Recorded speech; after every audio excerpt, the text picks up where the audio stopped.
to all. Swoops in daily, answering the call. Misfits united, we're hilarious blend. Discussing the chaos right to the end. So grab a pint, pull up a seat. The Hump Day Chin, watch a Wednesday treat. We'll chat, we'll rant, and we'll laugh till we fall. And we've madness for one and all. It's the Hump Day Chin Wag. We're having a ball. From TV to gaming, we're covering it all. A crew so wild, you'll never forget. With jokes so sharp, you'll break a sweat.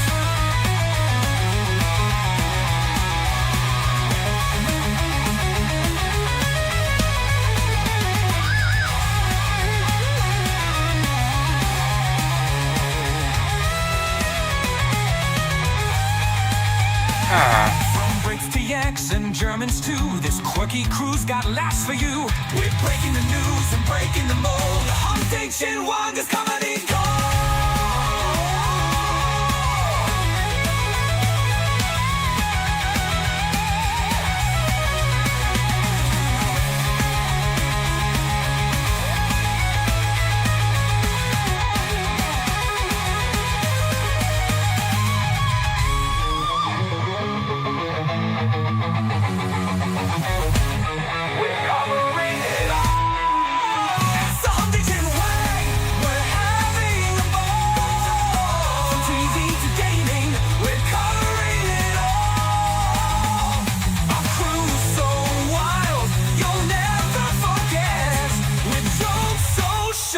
Break a sweat. From Brits to the Yanks and Germans too. This quirky crew's got laughs for you. We're breaking the news and breaking the mold. The Hump Day Chin Wag is comedy gold.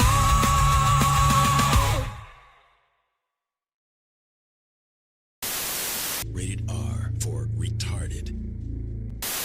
I would like to address the rumours of a certain meeting where a bag of cocaine was found before Emmanuel Macron, the Prime Minister of France, hid it in his pocket. Yes, we all did cocaine that day. And yes, we had a naked dance-off afterwards. This is how we do it in Europe. We like to sniff a little bit of cocaine and then we just get naked and dance and rub up against each other and shit like that. It's fun and we're all gay, so it's perfectly fine. Anyway, thank you. And have a nice day. Hello and welcome to the Hump Day Chinwag 55.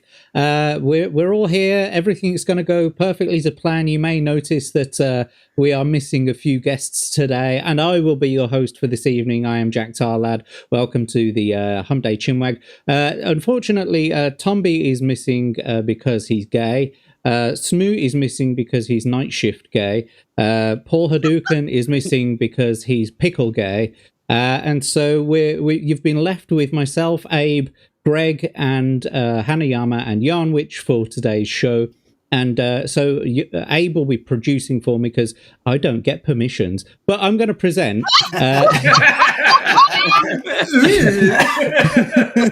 is over 9,000. Shots fired. Pew pew. But not that I want the permissions anyway. But what we are going to do, we've got a good few subjects to get through this evening if we manage to get through the intros. What we're going to do is we're going to go. Usually we start the actual show about an hour and a half into the show, but nevertheless we're going to go around the horn as we usually do. Then we're going to say hello to the chat. So I guess we'll start with my producer for today. Abe, how are you doing, my friend? How do? I'm feeling a little hoarse, but hopefully I'm... That's what Vorsh said. Yeah, hopefully I'll gradually move up to a big horse. I put it to you that you sucked off a horse. He gave it the slurpo. So you're feeling a little hoarse, yeah? So like a Shetland pony or something like that. Oh, yes. Feeling a little cow. Well, thank you for being my producer today, and I know that it's sort of off the cuff, but thank you for doing that. Anyway, Greg, how are you doing, my friend? Mate. How's things going? Yeah, not bad. It's been a busy week. I had to do caring stuff with my dad. He's got cataracts. Oh, fun. and glaucoma and possible wet macular degeneration. So we've been back and forth to the eye hospital. So basically he's going to have his lenses sucked out over the next couple of months. So that's going to be my main carer role. But other than that, what have I been doing? I've played a few games, and like my arm's actually getting better, but I've cut down on the number of days in the week and the amount of time that I was playing. I was on starvation rations gaming wise, but now I've cut it down to 2 days, 2 hours a day, and that's it. Back in my day, that's all I can do. Games were rationed. That's all I can do, or I start getting numb fingers. So, like, you poor I don't thing. know. It is getting slowly better. I should go to the doctor, but Yeah, it's definitely a nerve problem. yeah, it's definitely a nerve problem, but it still works at least because I can feel it. So, yeah. What was you going to say, Hanayama? I was about to say, like, has he been there yet? Okay, apparently not. Well, I was gonna. It's funny. Well, it's not really funny, but I was gonna book because I've got the stupid NHS app now, so it makes it easy to book.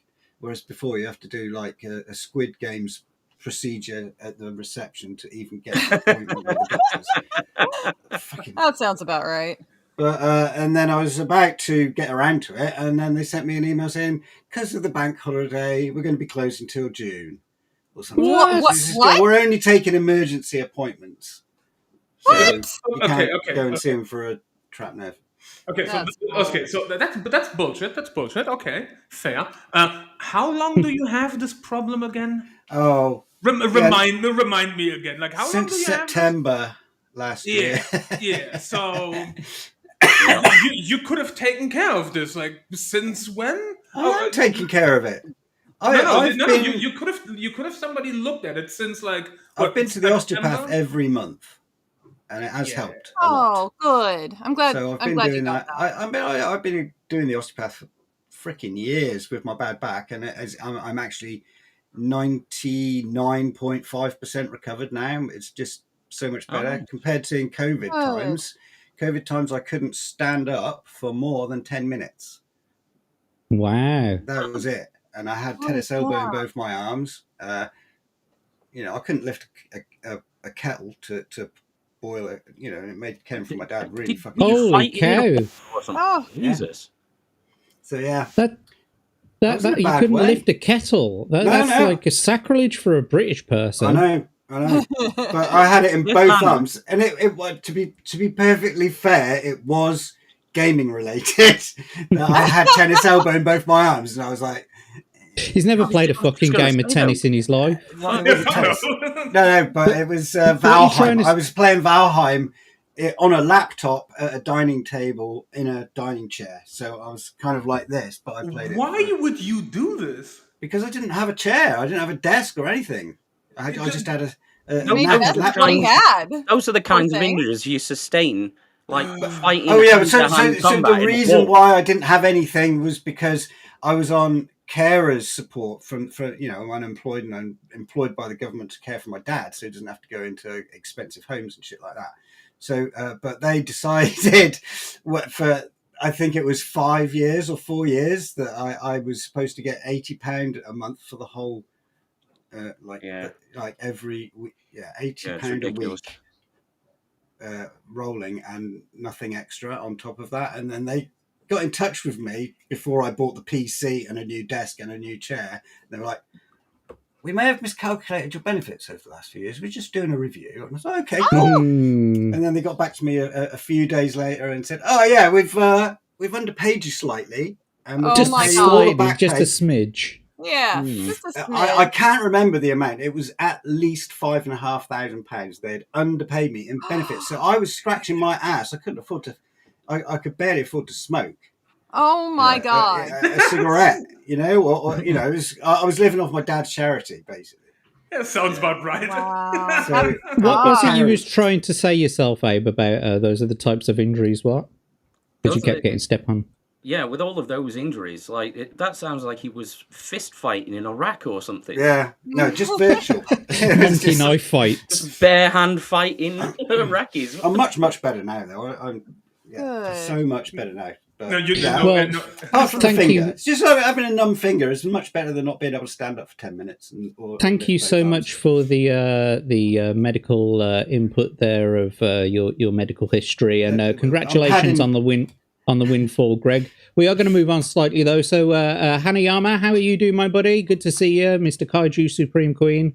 Yeah, so the funny thing is, anyway, like, why was everybody surprised last week that I wasn't here when I said on outros 2 weeks ago that I may not be there last week? Did anybody collectively forget I said that?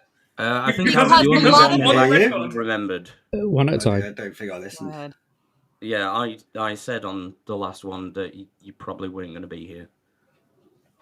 Because it was Yeah. very funny during intros. Like, Tombi was confused I wasn't there, Smu was confused I wasn't there, and I'm like, you motherfuckers, I told you last week that high chance I'm not gonna be there. Like, nobody And now- ever fucking listens. And now you have your revenge. You're here and Smu and Tombi are not. There we go. Yeah, but to You be expect me to remember 2 weeks in the past? no, Yes, remember every little thing he said. Otherwise, he's going to bring it up later. I expect How dare you. I expect you, at least, Jack, to remember 7 days ago. Because last week, I can't even count to 7. I mean, you have 10 fingers, so I think you should manage 7. Meh. Well, One it's hand's okay. one hand's distracted and occupied at the moment. He can only Oh. Okay, Always. Hanayama, Yep. Yeah, I and the other remember. hand is blind. Anyway. And whoever got that joke, GG's. And moving on from my masturbatory habits, Yarnwich, how are you doing? Hello, my friends. I am doing well. It's good to be Jesus. here. Excited to go over the topics. Hi. Well, that was short. What you been doing? I am so fucking tired. I've been doing so much. I started a new game this morning. That was a lot of fun. We're playing Bloodstained Ritual of the Night, so that's really cool. Started that this morning. And yeah, just generally being a housewife and trying to get the small business stuff taken care of. There's a lot of I'm a stuff going housewife. on. I've got a husband to take care of and a house to take care of. I do. So I'm better than everybody because I get laid on a regular basis. God damn it! Hey, at least I've got Conan. At least I love you, left hand. I love you. I fixed the It's server the after right. I broke it, Abe. It's fixed now. Apparently, three people having sex is a threesome. 2 people having sex is a twosome. That's why they call me handsome. Indeed. What if you need more than one hand? 2 hands. Mm. Anyway, let's move on. But what if you have a really big hand? we're going to go through the chat. We're 14 minutes in, guys. Can you believe that? We've actually got through the panel in 14 minutes. I'm going to write that down for a solid 15 minutes exactly. So we're going to go onto the chat now and say hello to you guys, but I don't have any permission. So Abe, if you wouldn't mind, please just incrementally go through the chat from the beginning and I'll say hello. We've got Unlocking Law. Hello there. Hope to catch the stream. Are you here? Are you still here, Unlocking Law? Because otherwise you're not catching the stream. I'm going to be on her Pleasure channel to see tomorrow. you. Levistro, pleasure to see you, my friend. How you doing? I catch a stream early. I had to rupture the space-time continuum, but I made it. But Oh, thank is you for that being all? here, my Nice. good friend. Perfectly acceptable. I hope that's all you ruptured. Yeah, damn. Especially given what we were just talking about. Bishop, pleasure to see you, my friend. First, not I don't think you were the first. Well, it depends Sorry on about that. whose channel he was on. Oh, that's right, because you're all multi-streaming, aren't you? Have you actually got your multi-streaming set up, Yanni? Yes. Okie dokie. Sorry. took Jolly me a good. second. Processing. I need that little loading screen in front of my face sometimes. And we've also got who's that? Well, I've never seen that person in. Some Never seen that person holiday, in chat apparently. before. Oh, I forgot to mention IcklePickle's not here because she's with a gay on holiday. Yeah, Oh, holiday. look, it's Ipmod.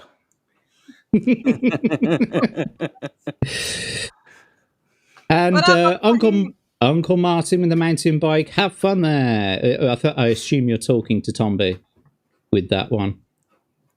Yeah, I would assume so. We can have fun here. Hello, you can. Hello. Davey Verse, it's good to see you, my friend. Thank you for joining us in the chat. Indeed. And moving on. We got your boy Sammy 3P. Great show the other night. I was able to catch it myself. Go out and check out Sammy 3P's content.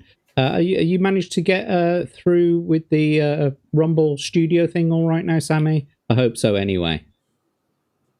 Carrying on. Oh, we've actually got Lance in the chat. Lance! Got Lance in our pants. That we do. Tombi, can I come for 5 minutes to ask the panel's assistants? Very important. Ari, the post office scandal. Interesting. Well, I'm happy to bring you on for 5 minutes, Lance, if you want to. If Tombi or Abe or someone can send out the StreamYards, the EV Mux link to them, I wouldn't mind bringing them on as a special guest for the time being. But until then, can we? Yeah, there we go. So, Comics Dad, it's good to see you. Hope Comics Queen is doing well as well. Well, well. Look who it is. So not yours. I wish I was though. Hey Tombi and hey chat. I'm not Tombi. I'm better looking than Tombi, and I'm taller. Oh, And well. Everybody's taller apart from IcklePickle. I've got a bigger ego.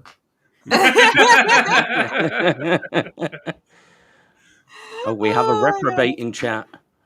Psycho Mongoose. Qu'est-ce que c'est?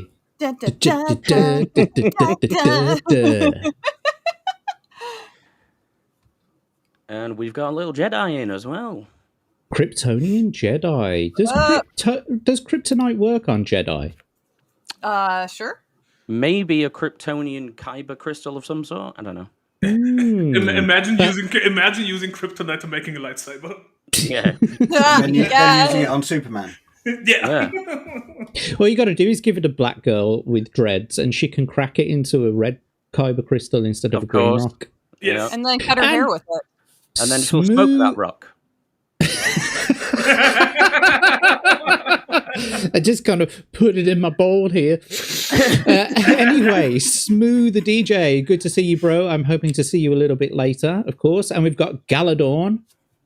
Welcome to the chat, dude. Is that a wavy hand, or is it two fingers, or are you sticking your two fingers up to us? I don't know what's going on there. It's a little bit of both, yeah. Galadorn's a bit of a hippie. Probably. Yeah. Oh, that's his traditional greeting. And horror with nads. Oh, brilliant. Nice to see you. Horror. I always have horror with my nads. Honey, hello, dear. Look at this bender. Who's that? He's got the same mask as you. Oh, it's you. Okay. He's some fucking queer that hides his face behind a mask. What a twat. And I don't know why, because I've seen your face and it's quite pretty. It's quite symmetrical. I know. It's symmetrical and bear-like at the same time. What a damn schmuck hiding behind the helmet. And old man Jankov, pleasure to see you. We talking about the Supreme Horse Botherer. No idea Yarn was so based. Yes, she is. Oh, she's one of the most based in the world. Hyper I love you too. I have mixed feelings about you. And Classy Vigilante, I like your Lies of P rendition, Smu. Well, I would be happy to hear that myself. I think it's on his channel. It's one of the new songs or one of the new audio tracks that he's put out. So go and check out Smu the DJ's channel for a rendition of Lies of P. Atom Gray, of course. Atom's here. Still struggling with the YouTube monetization. Who's driving this crazy thing? I am not driving. Jesus, take the wheel. kind of freewheeling downhill.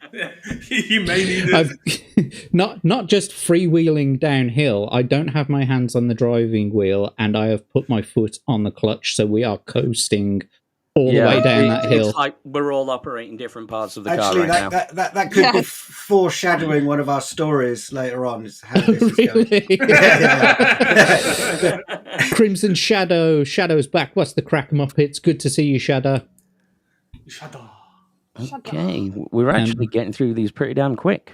That's Doing good. everything quick. That's how I This like might be a That's how I like to run a show. We'll be out That's here how I about like 10. to do it. Down a pub, Beast. get a pint. Aloha and blessings, everyone. Mahalo. Good to see you, my friend. Maybe best.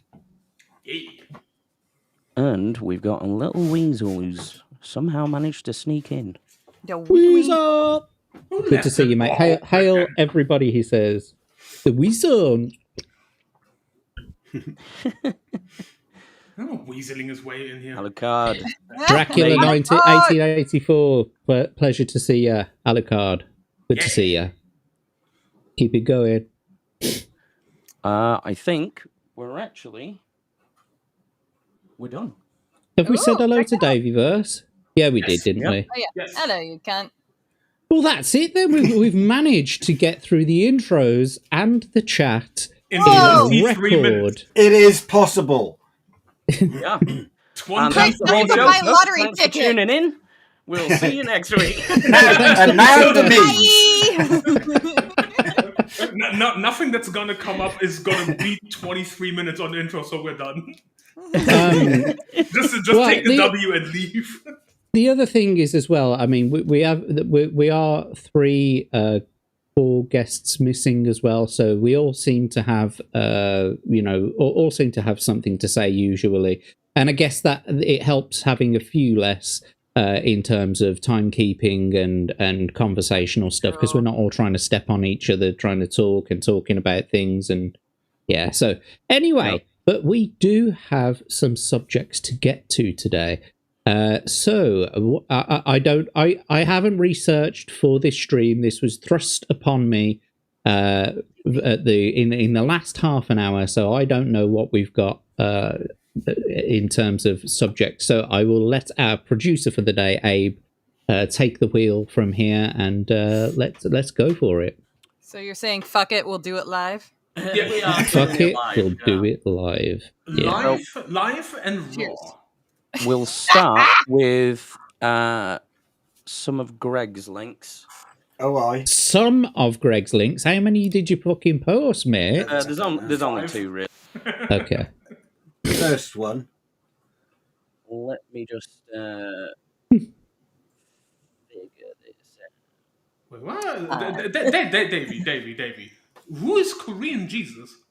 You. What? but I'm not Korean, bitch. You're Asian. It's all the same, right? I get it. So when dare you you, mix a woman. German and a Jap, you get a Korean. I see. That's impressive. Not how that works. Oh. I mean, that's what the internet told me. Fuck the internet. It must be true. The internet said it. The internet would never lie. Never. Hi, Jack. Here we go. So we can keep the sound off on this and just keep the video playing in the background. Okay. Okay. Can you? So are you make a going to max explain stream? about it then, mate? Yeah. So there is a. So this is a natural disaster story. There is a mountain above a village in a Swiss alpine valley called Blatten. I don't know how many people live there. I think it's about three or 400. This is nothing, mate. This is nothing. Really? This is the glacier. So what has happened is there is a mountain above the front of this glacier, and it has shed 9 million tons of rock off the mountain onto the glacier. Oh! And the mountain top has dropped the height of the mountain by 330 feet. What the fuck? 9 million tons of rock have landed on top of that glacier, and now the glacier is moving something like 32 to 38 feet per day down the valley. And that what you just saw there was the front of the glacier collapsing off it in parts. Now, this is nothing compared to what's going to happen when the glacier fails under the weight of 9 million tons of rock.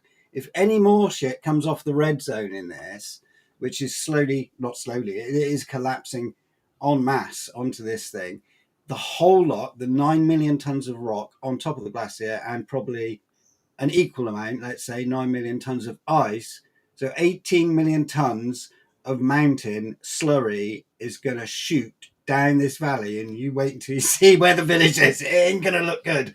It is not looking good. So, oh no. Yeah. So are they evacuating? Surely. When it started to slip, they evacuated the village, and this channel, I'll put the link to this channel in the chat actually, because she's done some really good coverage. If you're interested in the story, you can go and follow her. She's doing some good stuff. I'll look hard at the chat. Are you ready to rock? Yeah. So you can see all this shit falling down here. But there are some. If you zoom forward in the video, there's a graph, and after the graph, there are some pretty good shots of the mountain time lapse as it slips. And I've never seen any. I've seen some landslip videos in my time, but I've never seen anything like this. Can I just stop and from a production point of view, if Yarnwich has the rights to be able to do it, whilst Abe's dealing with the videos and that sort of thing, would you be able to highlight certain chats that you think might be appropriate if you have the power? Okay, so carry on then.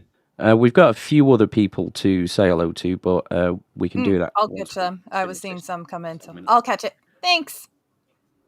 No, thank you. So this is the footprint of the glacier, and to the right of it is the mountainside that's just cracked off and slipped onto it. So there is about 19 million tons waiting for an inevitable date with gravity, and the village is at the bottom of it. That's an alpine. I think it was a Polish one, actually. I'm not sure exactly where that was. That was the biggest. Fucking Poles coming over here, collapsing all of our. Big landslides seem to happen on about 100-year period here. So this, you can see all the dark at the back of the glacier front there. Good Lord. This stuff comes down super quick. They don't get any notice at all, and it moves faster than, it moves. But it's like an avalanche, isn't it? It isn't. It was basically an avalanche mixed with a glacial flood, which they've got a specific name for it, but it's all Icelandic and shit. I don't know. If you go to the bit of this video after the graph, they've got a time lapse, I think, of there's some footage of the time lapse probably there. Oh, so this whole landscape was actually caused by that big landslide that we saw in the graph. Wow. Everything there is completely reformed the landscape, and one of the biggest in recorded history dropped 3 Matterhorns worth of volume. Wow. In one go. So what's a Matterhorn? The Matterhorn is a mountain in the Alps.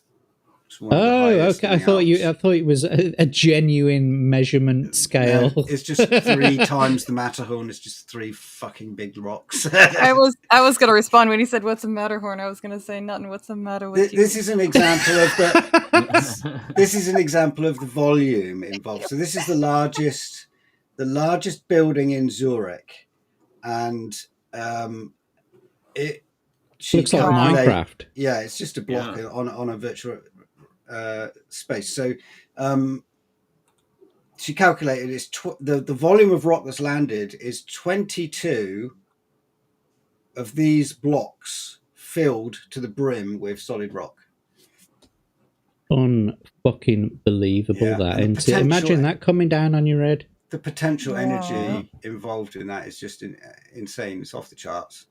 It's completely unstoppable. So, they've evacuated. That's how entropy works, though, isn't it, mate? Yeah. It's trying to get to its, most stable and low energy form. Exactly. This is the landslide coming down. That's the glacier it's landing on. And then the front of the glacier is splitting and falling off. And eventually the whole thing is just going to go.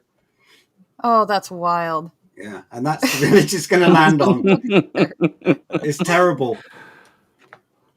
Resistance is futile, apparently. Indeed. So, Yeah, it so really is. I assume that entire village is going to be completely fucking demolished then. Yeah, pretty much. It's not like you can move the buildings, is it? See the mountain dropping. Look at it. Incredible. That's amazing. And then Holy this is the front cow, of the look at that. glacier just giving way. This is little fractional bits and bobs. So they reckon it's dropped about 5 million tons so far, and it's got down the valley to about 400 feet away from the valley bottom. Once it goes down, it's going to go in front of this village. The majority of it, if it's not too much volume, will go in front of the village and just block the valley, which means the village, if it's not destroyed by the landslide, is going to be flooded because it's going to destroy, it's going to block the river and flood it. So yeah, that place is fucked. Well, my heart goes out to the people of what was the town's name? Blatten. Blatten. Blatten in Switzerland. Oh. Blatten. Okay. Well, Yeah, I wish the people of Blatten the very, very best of luck. This is a very scary situation. This is a great channel for info on it as well. Which is why you don't build your you don't. Is this the village that doesn't see sunlight for like half the year or something like that because of the way that the mountain is positioned, and so it blocks the sunlight.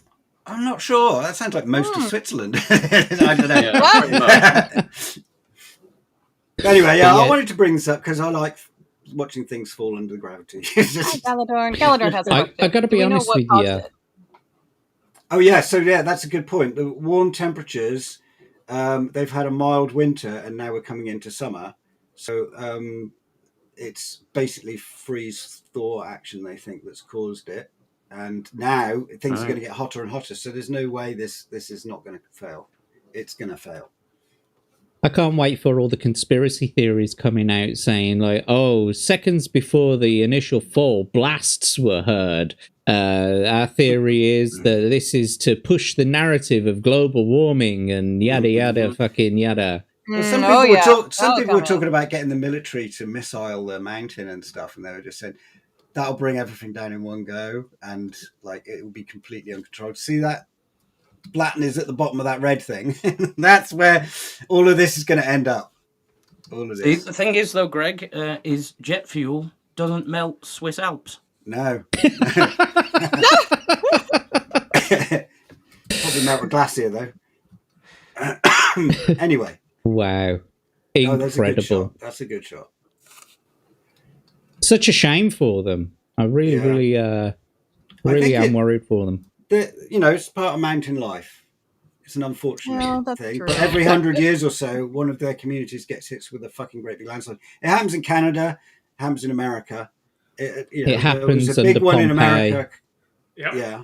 And and that's the other stuff. That channel, coincidentally, is talking about the Sicily volcano as well, because she's been doing stuff on that super volcano, which is possibly going to pop off in Sicily right now. She said that the report I saw said that they've done a deep geological seismic survey and found that the cap rock, which had formed over the caldera below, has the Campi Flegrei supervolcano has cracked, and so the gases that were trapped under it are coming up. So it's going to probably give a really big explosive thing, and unfortunately, that's in the middle of Naples. It was about 40 million people living there. So I do like watching disaster content myself. I remember a couple of years ago now. Do you remember the Tonga volcano that exploded? It was visible from space. That was. Do you reckon this Naples volcano is going to be bigger than that? There's different types of volcanism. So that Tonga one I think was an underwater volcano, and I think the caldera collapsed and then the sea got into the magma and then it exploded. So it's a kind of really explosive situation. Whereas Campi Flegrei, I mean, Pompeii and Herculaneum, I think, is that the same? I'm not even sure if it's the same volcano. But Isn't Herculaneum the stuff that bodybuilders drink to bulk themselves up? it's, it's a buried Roman town. Oh, okay. Where the scrolls are coming from, that they're doing that AI challenge to unroll scrolls digitally. So they found a complete Roman villa buried under 40 feet. Is it 40 feet of ash? They had to dig a mine shaft down and then start excavating once they found the Roman road level. So there's sort of mines going into different rooms and excavating caverns inside this villa that's all sort of preserved. And they found these carts full of carbonized scrolls in the library. And so they're trying now they've got about 600 of them out, and they're trying to read them all. And then they summon with some success. They've had quite a bit of success. And then they what? Sorry, Hanayama. Yeah, and then once they read the ancient fucking Roman text, they accidentally summon Cthulhu. I knew it. Why did it have to be tentacles? Yeah, and then Grandpappy is going to be really happy, and Yanni is going to be really upset. Yes, this is accurate. Because he will never hear the end of it. This is very accurate. You could, actually, that's quite good. Give me an idea for a plot of a Cthulhu adventure for Roman times, where the Deep One cult is making the best Roman fish sauce that they can by putting like baby Cthulhuid shit in there instead of anchovies, and then selling it into a town, and they're all going nuts and turning into monsters and shit. Yeah, eggs of madness in your brain. Let me write that down. Right, I'll just go back and look at the VOD. Abe, you were saying that we need to say hello to some new peoples in the chat. We highlighted their comments. Are you there, buddy? Abe? We broke him. Abe is muted because he's a boomer. Indeed. Sweet indeed. Oh my gosh. Abe, baby. Toasty with the mosty, welcome to the chat, my good friend. If you haven't seen Toasty's content, please go check it out. She was on a show last night with Sonia Lysette. It was the Twin Peaks stream, as I like to call it.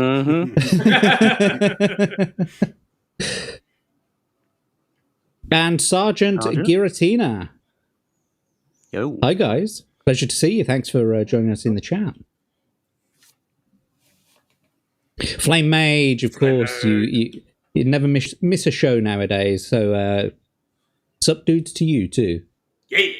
What dudes? I'm glad somebody else says dudes besides me. Dudes. Bro. Dudes. Bruh. Dude, bro. Bruh. Okay. Aww. We've got the lovely Daily. Daily Dysfunction. Jack, welcome to the chat, my dear. Good to see you.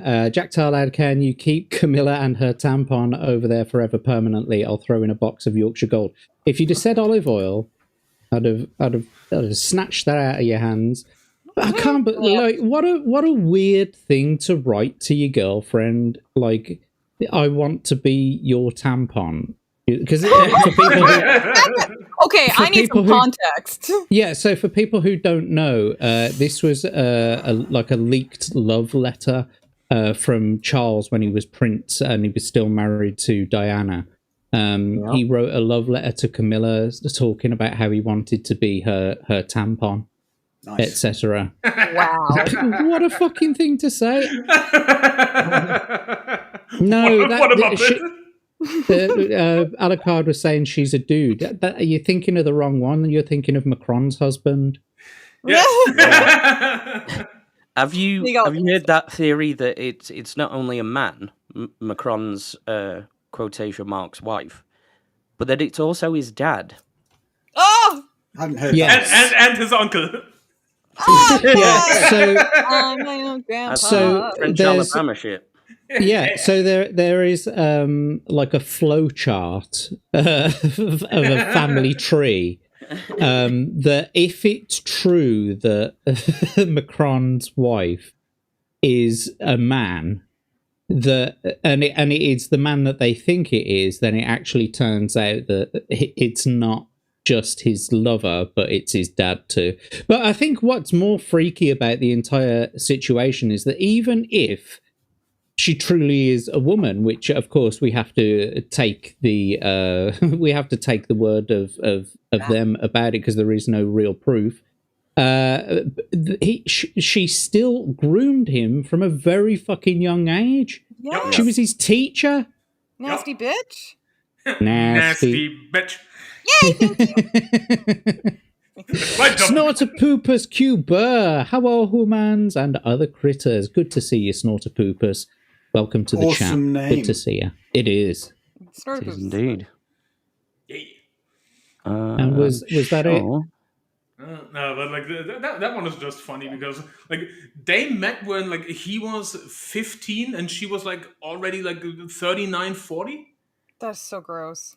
I mean, like looking at her body, her entire fucking body is out of proportion. She always wears these skinny fucking trousers, right? Sorry, hello, Lady Runesong. We'll continue the chat in a second.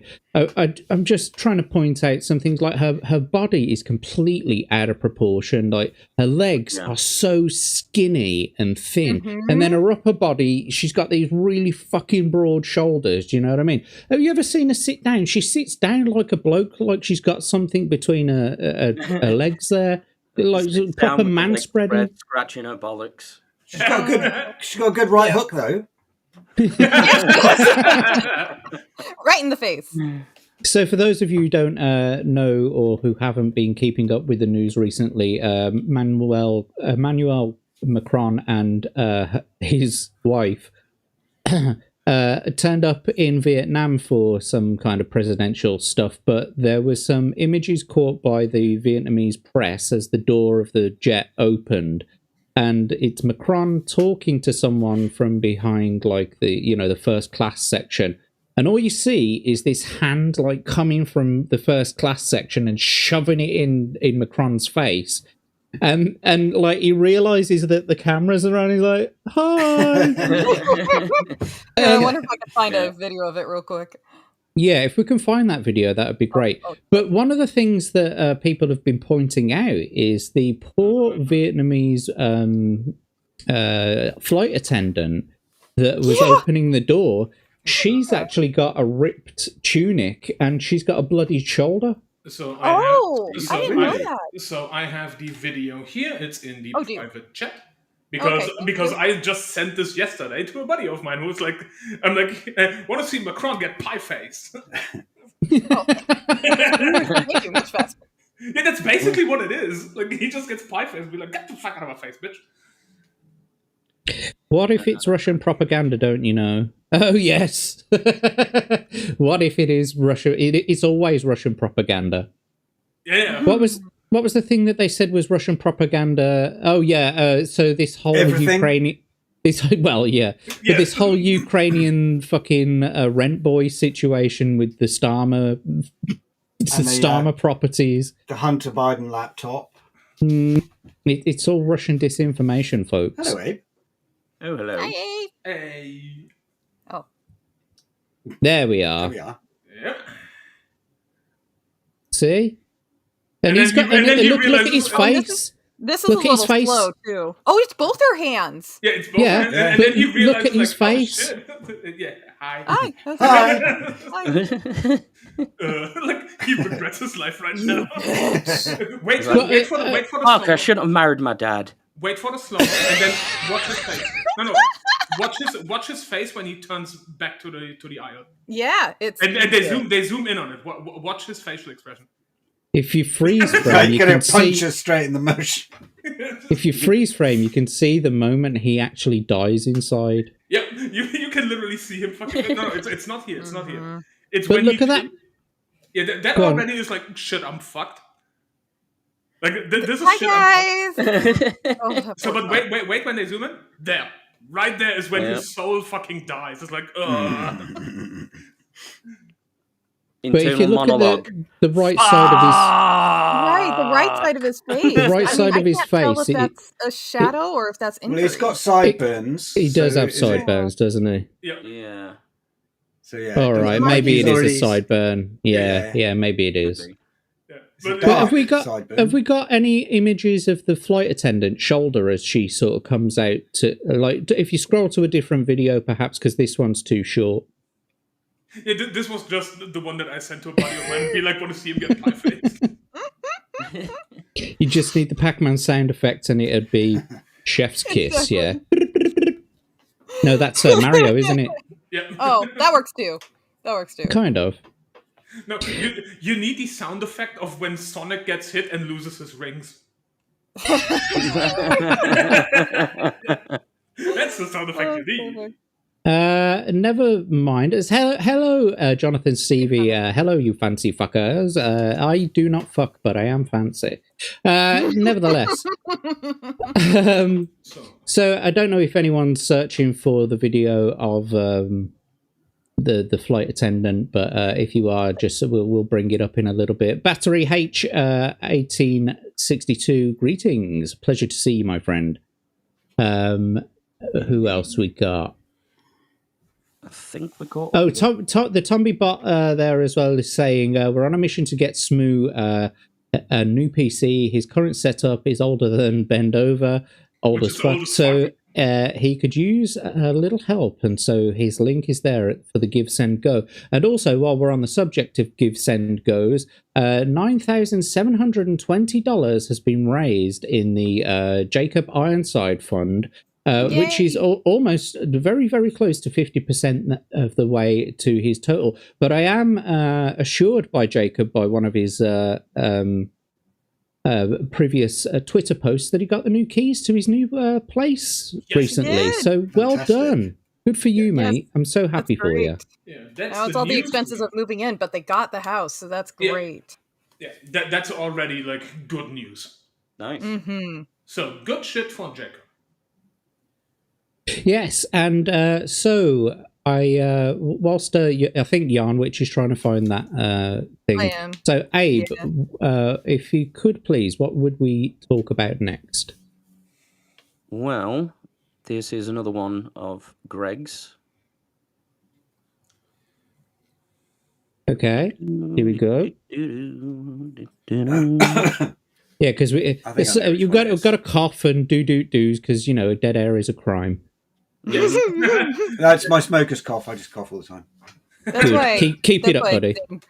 Randomly. What is this? It is a debate is going to happen in the House of Parliament after this petition was circulated a few months back now. When did it end? 21st of May. Yeah, last year. No, this year. No. It says date closed there, 21st of May, 2025. Okay. So I'm looking at a different page. So this is going to actually be debated 9th of June, 2025, because the petition got enough signatures and pushed it over.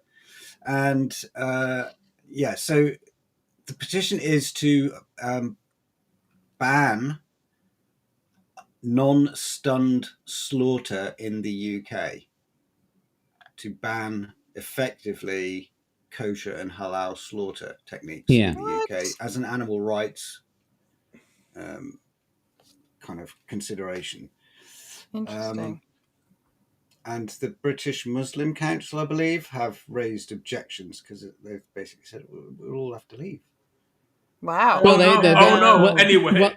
What they said was that it may encourage other Muslims to leave the country. It's like, right, apart from the vegetarians. Sorry, we've got laws in this country, animal rights laws. We've got all sorts of laws, and you don't just get to come to a country and make up your own fucking laws. Okay, to suit you. You go to a country and you obey their laws and their traditions and their standards. Yeah.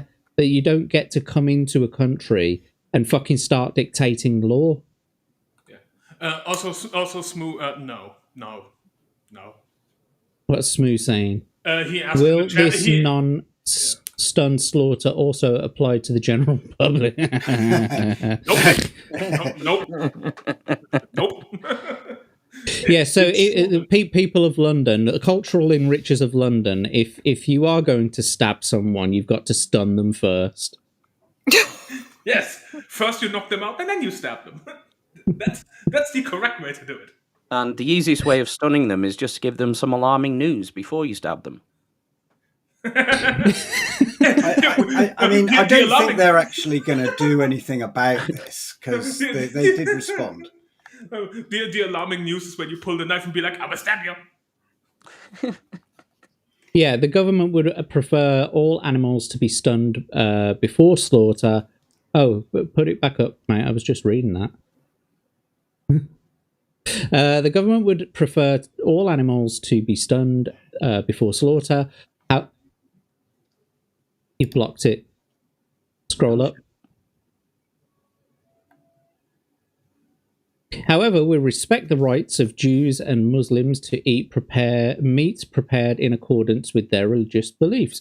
Okay, that's absolutely fine. Yeah, if you want to eat meat that is prepared in accordance with your religious rights, then or religious beliefs, then you should have the right to be able to practice religion how you want to practice it. However, you cannot circumvent laws that are already in place.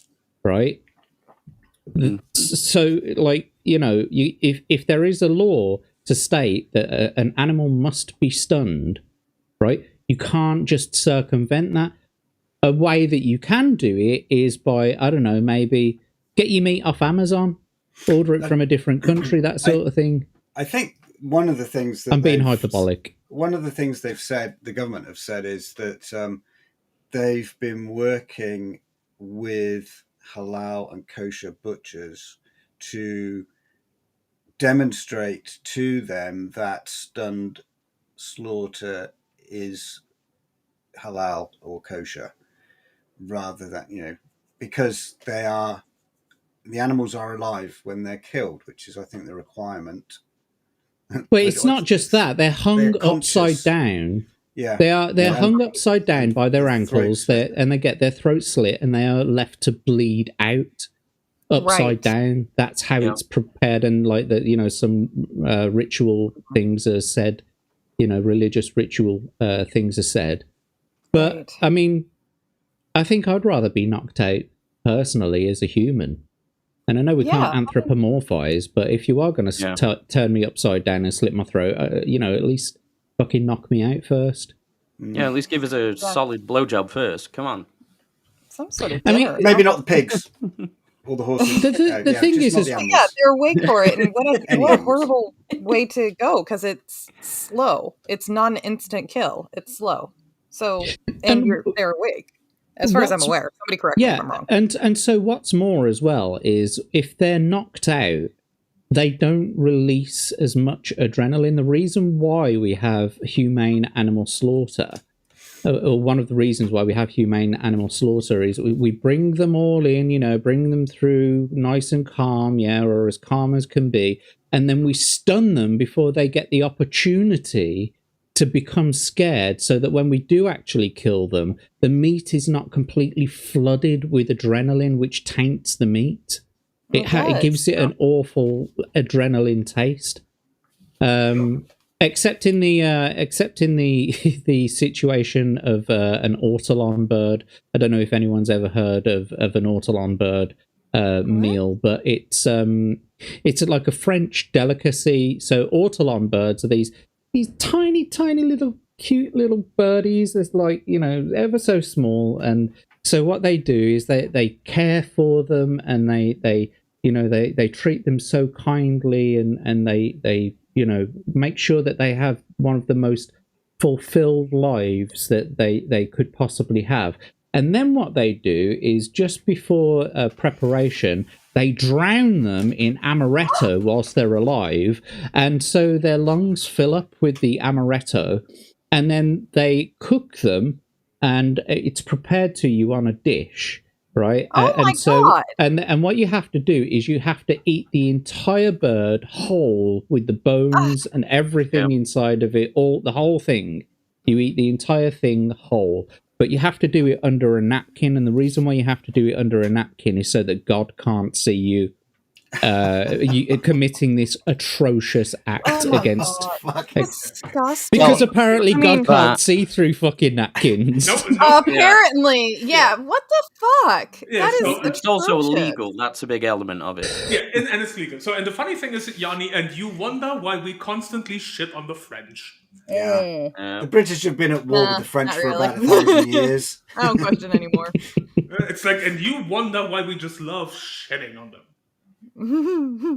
They If this deserve wasn't enough to push somebody over the edge, They, I don't know deserve what. it. Filthy as heathens. That's horrific. The whole lot of Anyway, However- I thought it was interesting because I think it's going to be, it was probably brought up as a subtle way to dissuade, to sour the milk, shall we say, in terms of making Britain a comfortable environment for people who've recently come to visit us through one way or another. But I'm not sure that with the Labour government in that they will do anything about it. I think they'll say, well, it's discriminatory and it's not on the books. Yeah, but they're a bunch Yeah. of pussies.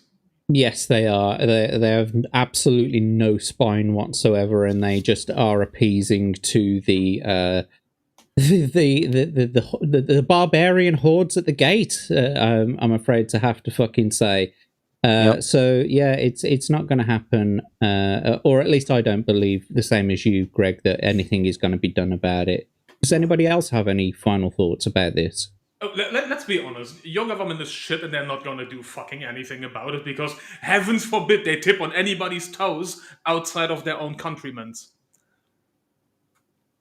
yeah. But I guess my final thought on this is simply you don't get to come over to a country that you've apparently escaped from, and then start dictating the ways of the traditions and laws of the country that you're entering, especially if you fucking come illegally.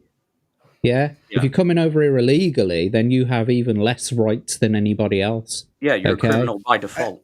And also, not only that, but people who practice these various religions that have got restrictions on them, it is open to them to eat a vegetarian diet in all faiths. And in fact, many people who are deeply spiritual do deliberately eat a vegetarian diet. So in a spiritual sense, it could be seen as being quite redemptive. But I'm not sure. Yeah. Easily done. Can do it. Hindus don't eat cows. Yeah, they worship cows, but they don't stop you eating a fucking McDonald's, do they? They don't go around, oh, let's close all the fucking McDonald's. Let's stop, Sunday roasts.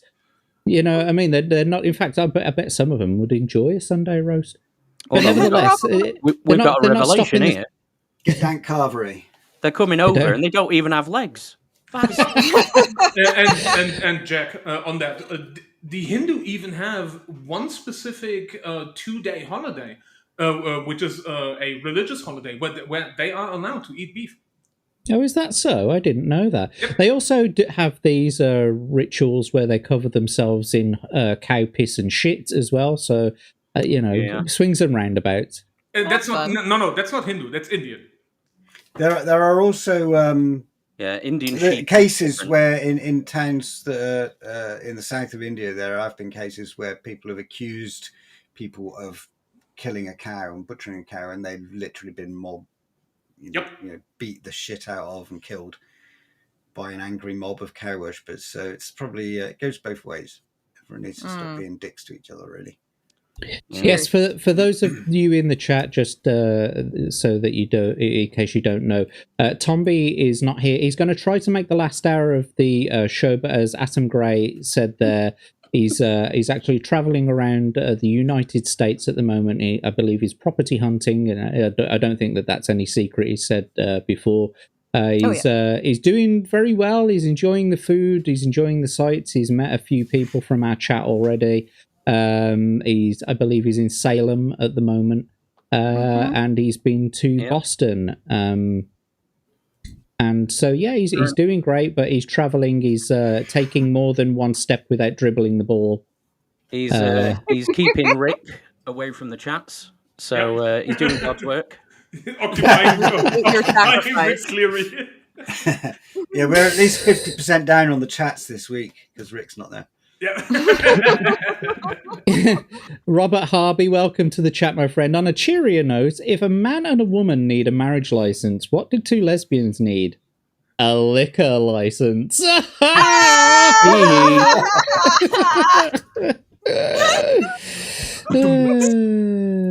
saving that. Yeah, Taking the Fallout 4 tour. Yes. It's not a bad one, actually. Literally taking the Fallout 4 tour. So, Okay, so what have we got next on the menu, Abe? next up, we have... Not kosher. Get your popcorn out, folks, because it's going to be one of Hanayama's. Oh, All right. lovely. Popcorn, let's go. Hey, let's go. Which one is it? Oh, it's that one first. Fuck yeah. Which one? Oh god. Yeah. Okay. So Drop Sony, it. Yeah. So Sony wants to be lame and gay again. Who would have seen that one coming? I'm sorry. Let me gamers. try. Hold on. Let me try.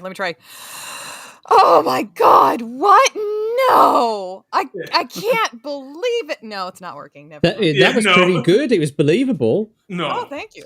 No, that one sounded absolutely fake as fuck. That one sounded absolutely fake as fuck. Like, I mean, Trust the German to be over honest. I mean, I will give you points for trying, but like that was the most unconvincing. When you played Baldur's Gate with Uncle Martin and had the girliest sound ever when the fucking disgusting shit happens, that was more believable than what you just did. that was kind of the point. Yeah, exactly. That's the thing. Exactly. Like that one was so full. Anyways.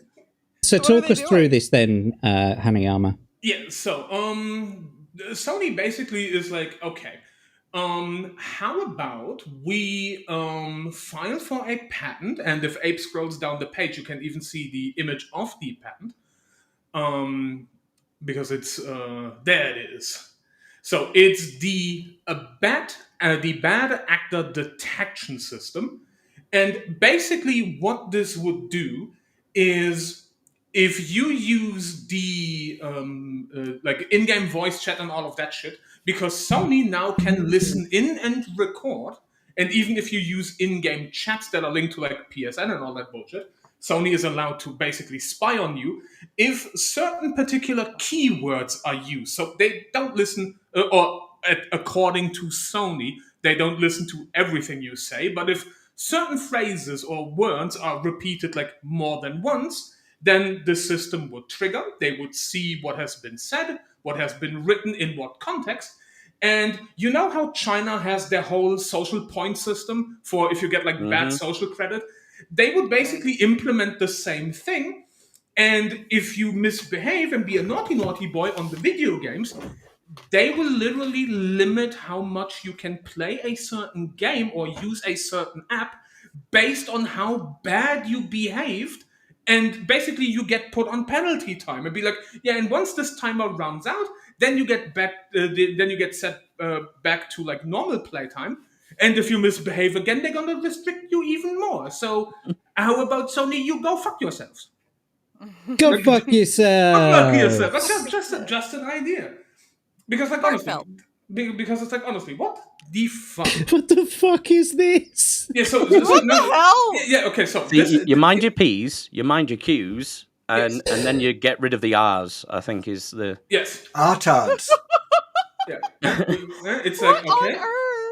Yeah, it's basically okay. So the people that are bad, they are slowly getting pushed out, and only the people that behave get to play the video game or get to use the app, whatever. That's the idea for their patent. Now, it's worth mentioning this patent has not been greenlit as of this writing. It is unsure if this will be greenlit, and even if it will be greenlit, it is unsure how and when it would even be implemented.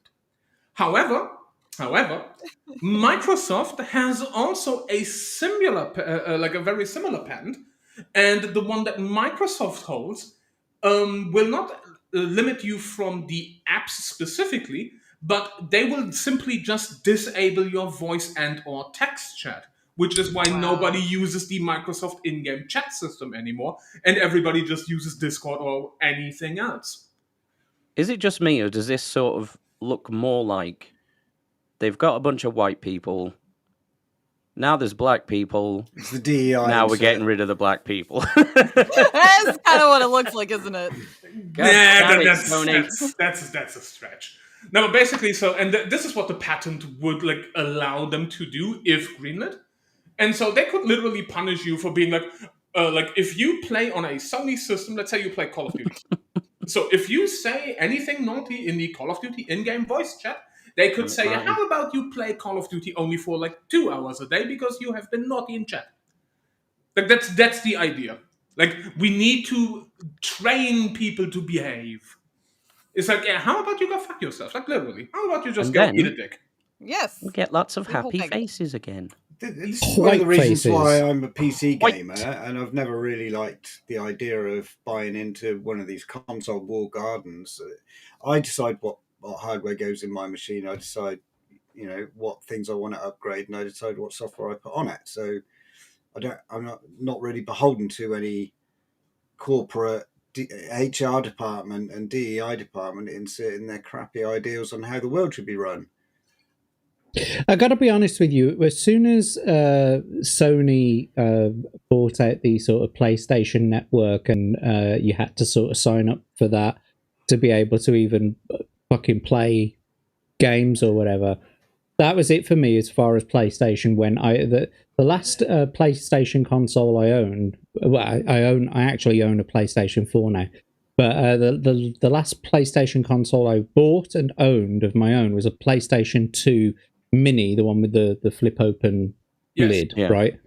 And that worked absolutely fine for me. I have a PlayStation 4 now because it was left to me by my father when he died, and I have never once played a single fucking game on it. I'd rather play on the PC or the Xbox that I've got. To this day, I still have PS3 games that are still in the cellophane wrappers. Exactly. Yeah. Yep.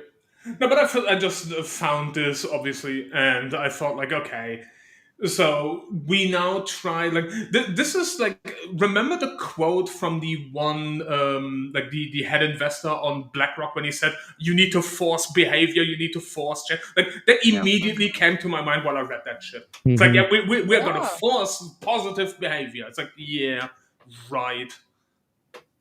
You're just going to force people to circumvent using your shit. Someone send Uncle Martin that's pretty much it.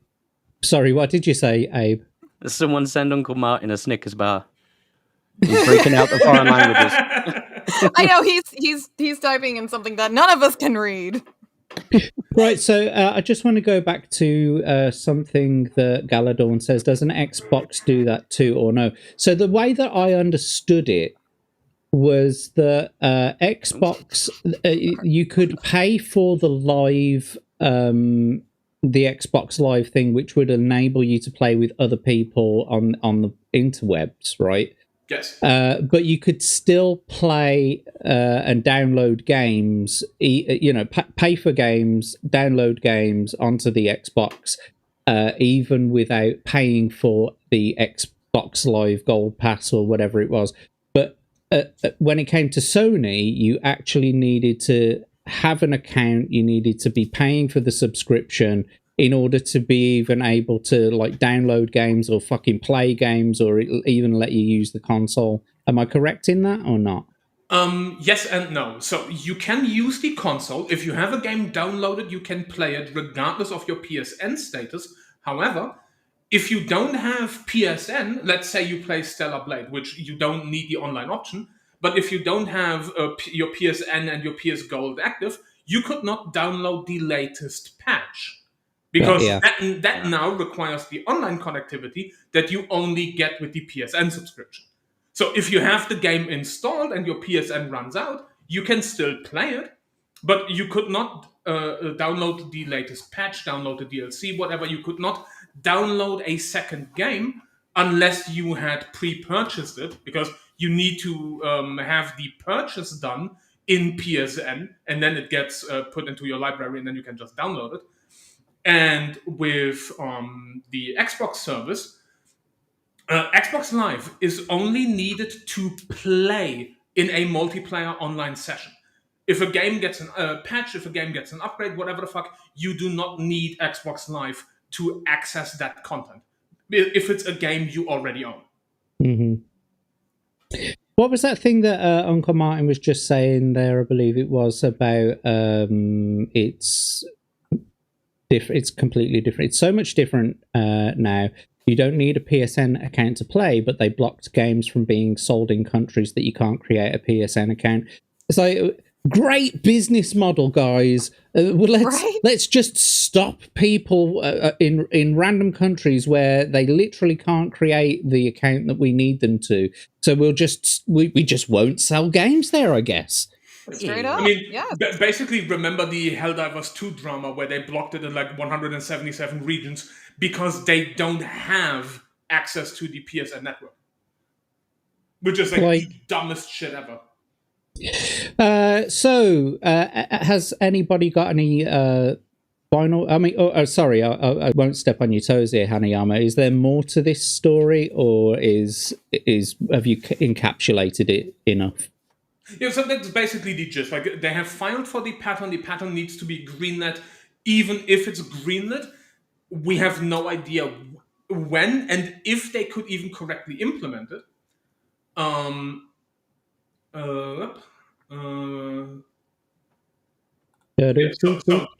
as the ape highlighted, so the patent has been filed in October of 24.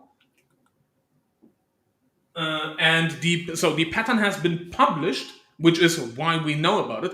But the important part is it has yet to be greenlit. The patent is not signed yet. It has been published, so it's now at the patent office. They now need to decide if this is valid, if this is even enforceable, and then if they sign it, then it is an official recognized patent. And then again, it's like, how would they even implement this? And given on how they would implement it in certain regions, for once, let's take fucking Europe again, would that even be legal under European law? Would it be legal under American law? Yeah, that's another one. You're getting into freedom of speech issues, even though it's a private network system. Yeah, then you run into problems in like Korea and Japan, where you have the Privacy Act. How would that infringe on the Privacy Act? Yeah, I think that I mean, like, obviously it's Sony. They've got good lawyers. They know what the laws are and how they can sort of, negate the entire sort of legal landscape. However, when it comes to the decision makers at Sony, I've got a feeling that they'll say, okay, so we can't sell it in that country, we can't do it in that country, we can't do it in that country. I guess we just won't sell games in that country. They sell games to nobody anymore. Well, this is what I'm saying. It's typical fucking Sony business practice. Do you know what I mean? I don't know exactly what it is that they're thinking, but this is going to do nothing but push more gamers away, I think, from the Sony network. It's certainly not persuading me to buy more Sony games now that they've been released on Steam. I mean, it's not like I'm going to go out and buy another PS, whatever the fuck are on now. I mean, I used to have a PS2 like you did, and I had a PS3, but I only got those to play Blu-ray videos on. I mean, but that's the thing though, Greg, because like if you buy a PlayStation game on Steam, as long as the game is either a single-player game or doesn't require the use of in-game voice chat. So let's say you would buy like Helldivers on PC, but you can play with a bunch of buddies in Discord, so you don't need to use the in-game voice chat. They would have no chance of enforcing this on you because you're not using the in-game voice chat. So you would immediately circumvent this entire fucking patent. So you, as a PC player, wouldn't even have to worry about it. Mm. So this is more you're not in a Discord server with everybody who's in the game. Yeah, but that's what I mean. Like, but that's what I mean. Like, if you play a specific, like, again, like Helldivers is a co-op game. So if you were only to play this with like people you circumvent the issue. Mm-hmm. If you play outside of PSN, so if it releases on Steam and it doesn't require PSN, they have no way of tracking you. And if it's a single player game, well, they're fucked anyway. This is specifically to punish PlayStation players, because they have no way to circumvent these restrictions if they use either the in-game voice chat or the in-game chat. Because that's the thing that they could track. If you are in any game and you open the in-game chat menu and type your message, they have access to it.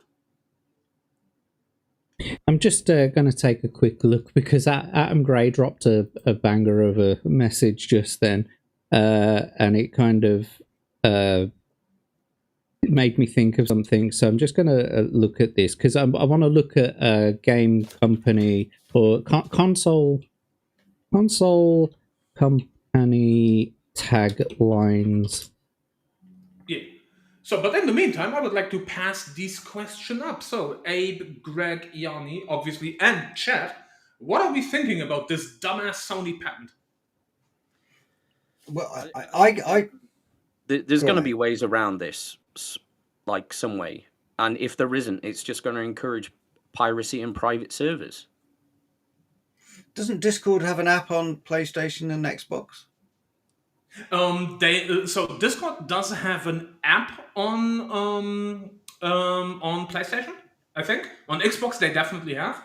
On PlayStation, I want to say they have. But you have a bunch of multiplayer games, specifically, like, for example, for if you play like Call of Duty and shit, where the most dumb shit you say would not be in a Discord server, but on the legendary kill cams, where if somebody just fucking murders you and then you shout at them and call them a fucking bitch. They're making teabagging a disciplinary effect. Yep. What the fuck is going on? Yeah, it's ridiculous. Yeah. You can't go and like headshot someone and then teabag the fuck out of them. What's the point of playing the game? We need jibs, we need teabagging, we need to grind your enemy's face into their own filth on the floor and jump up and down on them. That's the whole fucking point. So you don't go and do it in real life. You get all your aggression out in the game. You have a chill time. Not sit down in the front row of this computer game and get lectured about DEI and communism. Yeah, Fuck off. And then you teabag and and then you teabag and switch weapons like really fast on a hotkey, so it looks like you're teabagging and jerking off. If you can't bunny hop around on a map, annoying the fuck out of everybody and bunny hopping side to side and strafing in front of snipers, what is even the point of life, right, exactly. Greg? Yeah, what's the point? What became of class? Yanni, have you got a final thought about that? I think it's bullshit, and censorship is something I'm firmly against, obviously, with certain lines. But yeah, they can go get fucked. Heartfelt. Go fuck yourself. Go fuck yourself. That's what I have to say about it. Thank you. I looked up some taglines. I mean, like, obviously you've got like Sega. One from back in the day was "Does what Nintendo don't." Yeah, great fucking tagline. Yes. But I mean, I couldn't find too many of them. I was just looking at some other brands' taglines. You know, McDonald's, "I'm loving it." Nike, "Just do it." YouTube, "Broadcast yourself." I mean, they say broadcast yourself, but YouTube are recently taking the U out of YouTube. But Google, check this one out. It's now just tube.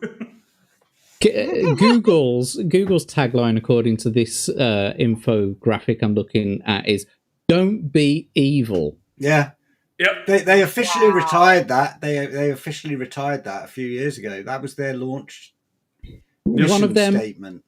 One of the most insidious companies in the world, and their tagline was "Don't be evil." I wonder why they had the fucking decency to change it. Well, because they're fucking evil. Yeah, exactly. They're like, well, come on, guys. Look, we say don't be evil, but we really are evil. Can we really keep the tagline? We better get rid of it. Imagine more evil. But Atom Gray's one was Atom Gray's one was "Sony, we don't need your money." Concord and Marathon and like it, bitches. Yep. It's not Cope and Steve, it's Marathon and fucking Concord. You will buy nothing and you will like it. Don't ask questions. Just get excited for next product. Yes. Well, I think what Sony needs to do is open up their store to, AA titles a lot more. Not do so much AAA shit. They should have more indies on there. Agreed. Yeah. That's what's doing better. It's more authentic. That's what people are drawn to. Mm-hmm. Apparently, according to Battery H, the nice thing about getting older is that you don't have to crouch as far to teabag. The thing about teabagging in a game is, though, that you need to keep pressing the shift key so that you go up and down, up and down. The older you get, you just stay close to the floor. You go down and then you can't get back up. Yeah. You just can't get back up. You just bag, and then it's Zimmer bagging. Yeah, at that point you just have to reel them in. Yep. You need a frame to hang on to. For a hand, or need a corner of a table. Left a bit, Effie. Right a bit. Right. Hold your horses. There we go. Why has no one come up with the idea of a pogo Zimmer? The thing with teabagging and getting older is getting older is realizing that teabagging is no longer press to hold but toggle.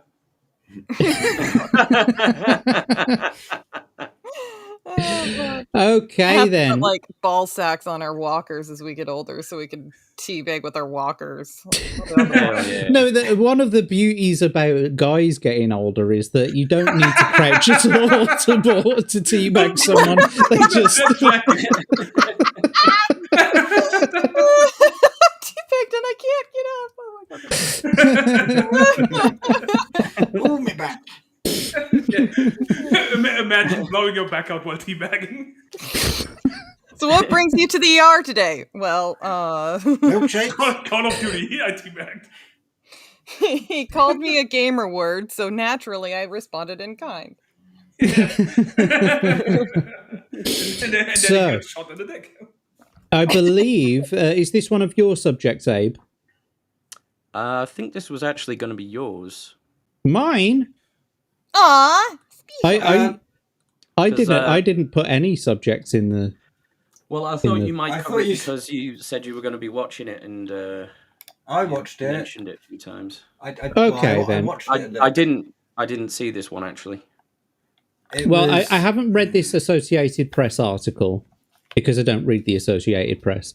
But what I can tell you is that while I appreciate that all scientific endeavor and experimentation does afford a certain amount of success, even if it's just through gathering data, this entire fucking launch was pretty much a failure in terms of achieving major milestones and goals. So basically, and by the way, I am actually going to be covering this on my show after the Hump Day Chinwag tonight, because I'm starting a new show called Something or Nothing, and we're going to be talking about planetary conjunctions and their importance in space travel, and we're going to be covering some of the SpaceX launch anyway. But we'll cover it here now as well. So basically, SpaceX launched Starship 9 yesterday, and they managed to get Starship in. They managed to insert Starship into a nominal sort of low Earth orbit. Everything was going pretty well. They launched the spaceship, and then they sort of, about a minute and a half into it, they do what is called the hot staging, where they literally start the engines before the separation of the booster section, and then they make the booster section flip backwards, and they drop the hot staging ring off, and then they turn it back over to do a boost back burn so that it goes to where they want it to land. Now, they already knew that they weren't going to be catching it this time. What they wanted to do was some tests where they really, what they said was they really wanted to push the limits of the booster section. So they were going to be purposefully landing it with one of the main engines in the center of the engine compartment. They wanted to try to land it in the Gulf with one of those engines cut out, basically. Everything seemed to be going well. They like I said, they got the Starship up into space. They did the boost backburn. It went well with no errors in Starship. They did the flip fine. They released the hot staging ring, which is at the very top of the spacecraft. And then they were about to start their they did the boost backburn so that they were on trajectory for the Gulf. They're just going to drop it in the ocean, obviously. And it came to doing the boost, the landing burn. And literally almost at the exact same time that they were doing the landing burn, the camera is following it down. It's following it down, and then all of a sudden, a fucking building appears right in front of the shot. It's like you had one camera on this thing, God. Right? And you put it in the line of a fucking building. Did no one research where it was going to be dropping? I don't know. So anyway, it's a building. It's coming right at us. Probably. I think one of the things with it was there was quite a lot of cloud and the exhaust from the ascent. So it may have been that where they were looking on the ground and zoomed in really far to see the falling booster, that they were looking through the exhaust. Yeah, but as it pans down, even if they were zoomed out, you still wouldn't have seen the actual landing burn. Because there was a big fucking building in the way. I'll show it a little bit later on the show. On yours, yeah. The building just came out of nowhere. Who would have thought? But I just can't believe that they put a camera in the way in the line of a building. Anyway, the point is, just as they did the landing burn, there was a huge flash, and then the building appeared. Can we catch Jack's 4 rounds of voice acting? No, but you can go over to Iron Oxide's channel and you can look at it for yourself. If anyone wants to drop the link in the chat, go ahead and check out my faux pas in AI voice acting. Nevertheless, carrying on with this. So one of the goals for the Starship section was that they wanted to try out this new Pez dispenser type mechanism that they have in the cargo hold of Starship. Essentially, what they have is that in the future there will be robots, and they will have these flat Starlink satellites stacked on top of one another. And there's a thin slit in the side of Starship. The doors are supposed to open, and then they release a Starship wafer out into. I call it a wafer because it's a really thin thing. So they Pez dispense it out, and then they lower the next one into position. They Pez dispense that one out, and so on and so forth. And so it's supposed to be this, flow of satellites. But they couldn't actually get the door to actuate all the way open. So that was another failure. They didn't manage to get the door all the way open, which means that they couldn't test the dispenser. And that was that. I think one of the reasons for that, the various fails of the demos, was because whilst they were doing the initial ship burn, there is quite a lot of burning gas in the engine compartments that you can see in a halo around the engines, and there's also a jet that's coming out on the rim, close to the rim of the body of the thing, and so there's this space above the engines called the attic, which is a void that if there's a fuel leak from one of the fuel lines, that space fills up with gas, and then it vents into the combustion area. And it seemed like there was the engines were able to keep it on trajectory sufficiently, but whilst the fuel leak was still going on. But as soon as they turned the engines off, the fuel leak was still giving it some kind of directional jet, and so the starship started tumbling end over end. Right? Well, yeah. So lost attitude control. I was just going to get to that. So yeah, I think they'd already done that. That was already tumbling by the time they couldn't open the door. Because you can see all the stuff on cameras inside. You can see all the snowflakes and ice moving around as the thing's tumbling. So you got to think. Yeah, so that I did notice that. Camera. I was thinking to myself, are those particles in there purposefully, rather than it being? Because I get where you're coming from. It does kind of look like frost on the inside of the on the inside of the cargo compartment. But I am on the understanding that they might be purposefully free-floating particles that they put in there so that they can see the motion of the aircraft, because they're in free fall, obviously, and they can float around freely. No, I mean, it's a visualization technique that they can use to see what's it's probably what's going ice on. from just like condensation, because those things are kept at sea level. In the outdoors, they're probably full of spiders' webs and mice living in them and all sorts of shit. So I wouldn't be surprised if there was condensation freezing on the inside.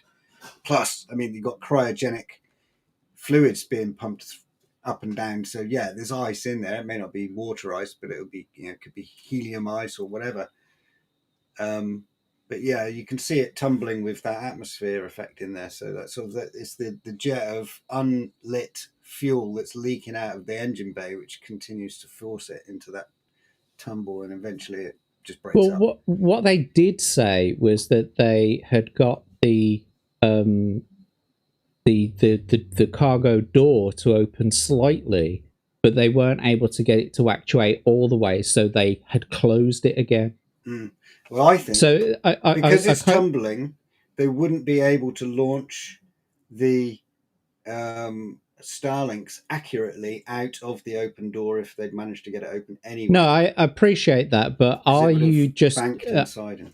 I appreciate that, but are you just supposing that it was already tumbling at that time? Because as far as I'm concerned, there's been no confirmation of that as of yet. And I understand what I understand what you're saying, that you could see the particles moving inside the cargo compartment, because I saw that too, and I was wondering to myself, why are they moving in that direction, and why is it moving like that, etc., etc.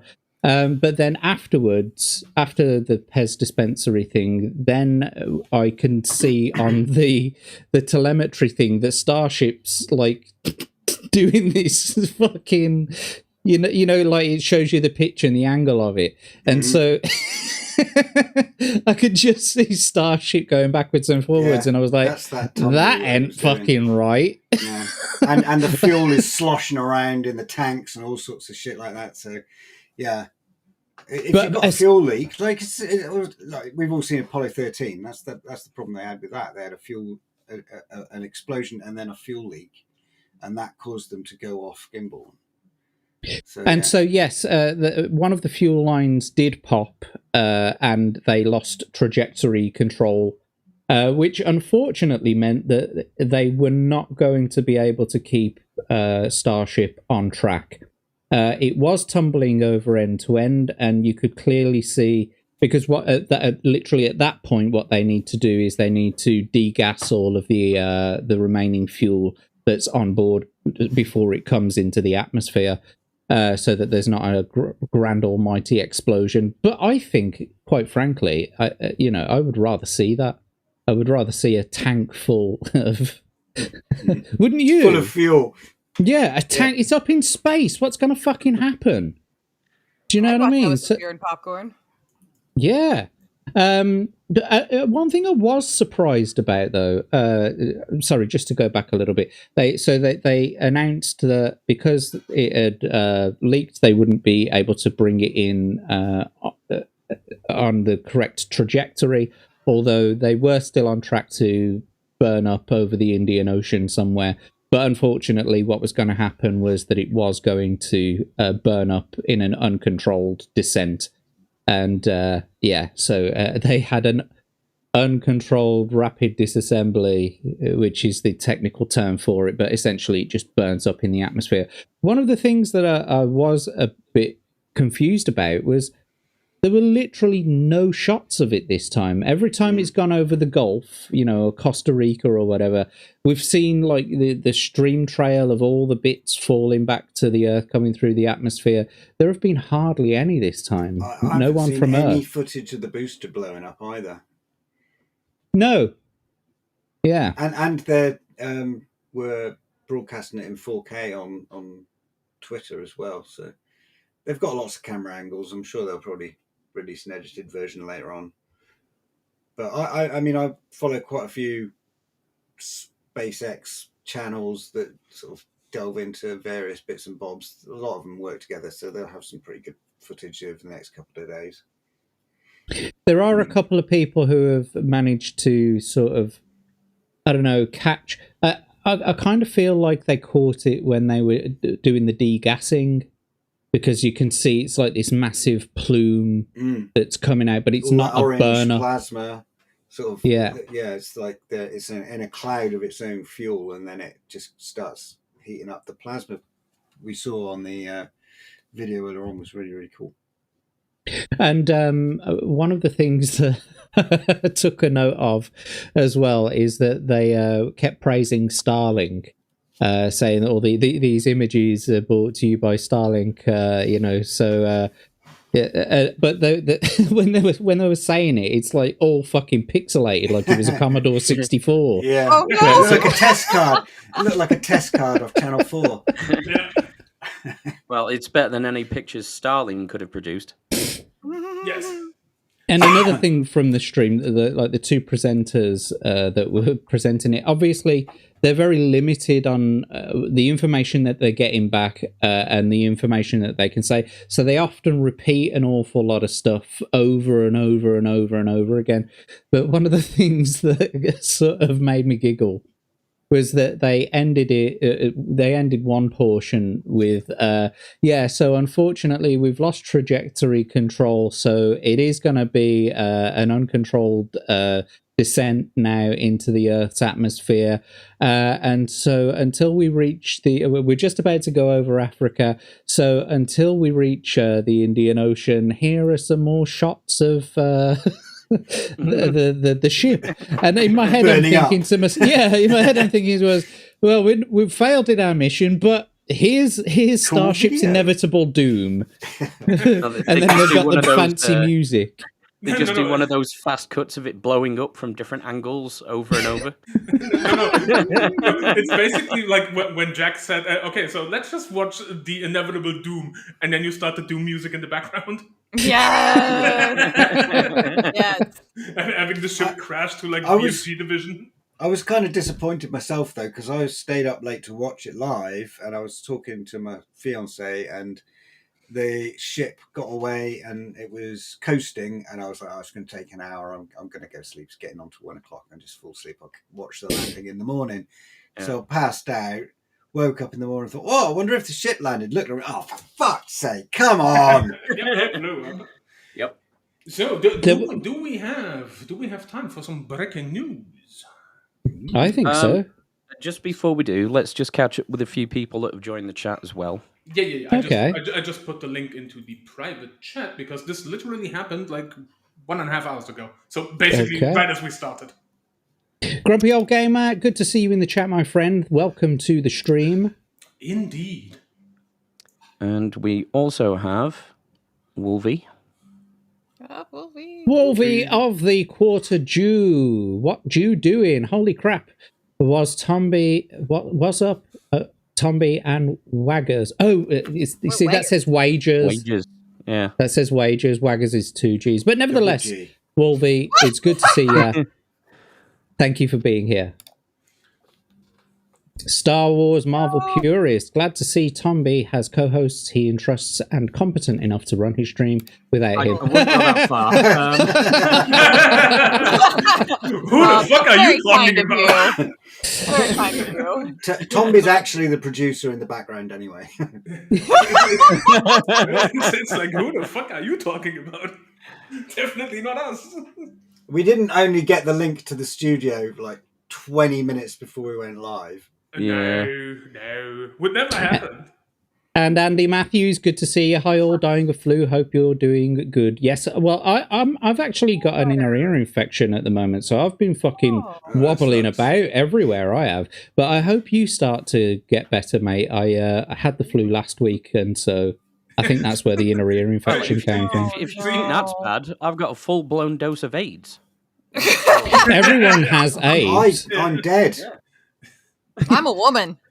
I died so you are 1,000 years ago. That's the greatest one, that is, being female. See, everybody else is dying. Yanni is just fucked. It's always a competition, isn't it? Literally. Sometimes. It's always a guys, pissing it up just the wall becomes contest. Yeah. Yep. Full-blown AIDS. Also, Smu in chat being like competent. Hi, Phoenix. Phoenix Santos, Hello. a pleasure to see you, my friend. Hello, Tombilus, Tombilus chat and panel. Yes, he's supposed to be coming. I think in the next 10 minutes. Damn. I know, right? Having a real good time in America. And Ro, good to see you. Hello. Afternoon again, Yanni, Abe, Kadath Gaming, Hanayama-san, and Jack Tarlad. I have no idea who that last one is. Some freak. Hey, that's my word. You don't get to use it. I call myself a freak. You don't get to call me a freak. Super freak. Yeah, I think we kind of skirted over this as well. Tombi's at 10K. Davyverse. Tombi 10k. Congrats, Jack, Abe, and getting him over the line. No way. Is that right? Yeah, he he's didn't- over 10K. we didn't do he shit. woke up. He woke up the did other it day and it was yesterday. over It 10K. happened yesterday already. I had no idea he was over 9,000. It's That's over awesome. there. Didn't Vegeta I tell love you you that? guys so Dickhead. much. I know. He hasn't got time for us now. He's in America. It's just like, Yeah, he's Good for the him. peasants around over the there are world. beneath me now. I'm What? 10,000 stripes. subs, and that's it. He's Yeah. Tam, international pack now. my bags and wipe my bum. What? bring me my tea, woman. Tamitha, bring me my tea. Made it to America, being the big shot. It's like, yeah.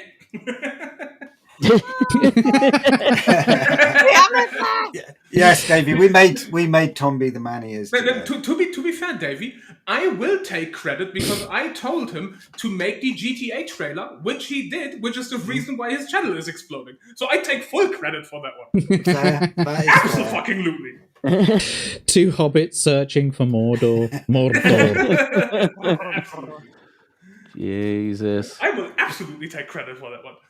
He's gonna come. Do not come. Do not Do come. not Do come. not come. Do not come. I'm going to have to step so- away for a sec, Jack. I've got to make a cup of Yeah, tea no and worries, die. mate. Crack on. I know what you like. Anyway, I believe Hanayama-san has got some breaking news for us that he put in the private chat. Yeah, also Davey verse in the chat is being like Korean Jesus to the rescue. Yeah! Yeah! God damn it. So, we have some breaking news. Dun, dun, dun, dun, dun, dun, dun, dun, So, dun, Would it be dun, this dun. by any chance? Yeah, so Abe, I put the link in the private chat. Please hold. Insert elevator music here. Ding, ding, ding, ding, ding, ding, ding. It's always the girl from Ipanema, have you noticed? It's always the girl from Ipanema. It's always, you can I default to the cantina music because I'm a weirdo. The only countries that have different elevator music is fucking South Korea and Japan. Everybody else has universally the fucking same.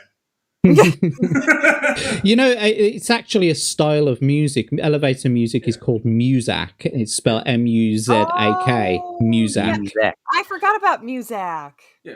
So, and by the way, we now need to be like really sad and shit, or at least pretend we give a fuck, because So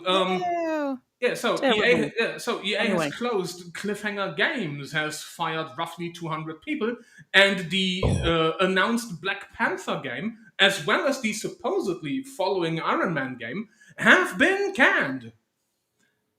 Oh no! What happened? How weird! How strange! How sad and shit. Terrible. Yeah, how sad and shit. It's gonna be right fun. back. It's funny though. It's funny though that It is funny. No, it's funny because this comes at a time where a bunch of studios are basically kicking their DEI projects to the fucking curb, and Cliffhanger Games was spearheaded by at least 2 of the former Sweet Baby Stink writers. That's a nasty stink. Yeah, that's a nasty stink. Like that's some nasty bitch stink. Nasty stink. Like, imagine that musk when you walk into that writer's room, like. Yeah, so basically EA was like, yeah, we don't really trust you motherfuckers to make anything good. And they literally just shit-canned the Black Panther game, which was announced in 2023. The Iron Man project, development hasn't started, but that one is dead because, again, they closed the entire fucking studio. And, last I remember, Cliffhanger was like 200, 220-ish people. So, yeah, they basically all just got fired. Get bent. Is this do we call this a rare W for EA? Because I don't see this as a loss, like that ass. I do not see this as a loss for EA. It's a win for us. Yeah, but that's definitely because one shit game less we have to suffer through. But do we count this as like a rare W for EA to cancel shit before they release it because they realize it's shit? Maybe they're starting to learn lessons. I don't know if I'm that optimistic though. I mean, it's like they could not care if Marvel loses track, but again, if you counter in that at least 2 of the SBI people were in Cliffhanger Games, one of them in the upper echelon of decision making, and even EA is heavily cutting down on their fucking DEI shit. I mean, just over the last quarter, they fired like fucking 300 people. So I would not be surprised if shit like this is like signs of things to come from other studios. We can only hope, my friend. Sorry, Yanni, what were you going to say? Please, go ahead. No, that's all I had to say. What were you going to say? Okay. No, I'm just thinking, I mean, we're already seeing the beginnings of a shift in culture because corporations like this are finally fucking, I'm not going to say reading the room because they just don't have the ability to, but they're finally seeing which way the winds have been blowing and slowly catching up. Will they actually start regularly doing good shit? Not anytime soon, I don't think, but it's definitely a reflection of how times have been changing. Yeah, I agree. There have been an awful lot of TV projects that have been cancelled recently. I think Ubisoft said that they're going to stop production on like a fuck ton of games just to try and recoup some money somehow. I don't know how they're going to do that. What else was it? One of the things that I did notice was, that Harry Potter TV show. Yeah. Like literally all of the cast are as white as me, apart from Snape. Do you think that they cast Snape and then they couldn't go back on the casting, but they saw the blowback from the fans and they said, I think we just need to keep the rest of the cast white.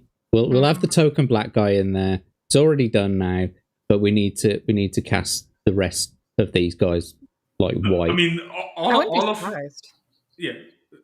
all of his scenes in retrospect are gonna be so fucking funny now. When fucking when fucking James Potter hangs him from a tree, when fucking Lily Potter walks up to him and is like, "Why do you hate him so much?" And he's like, "Because he exists." that's literally a line that exists in the like, even if you go back to watch the old Harry Potter movies.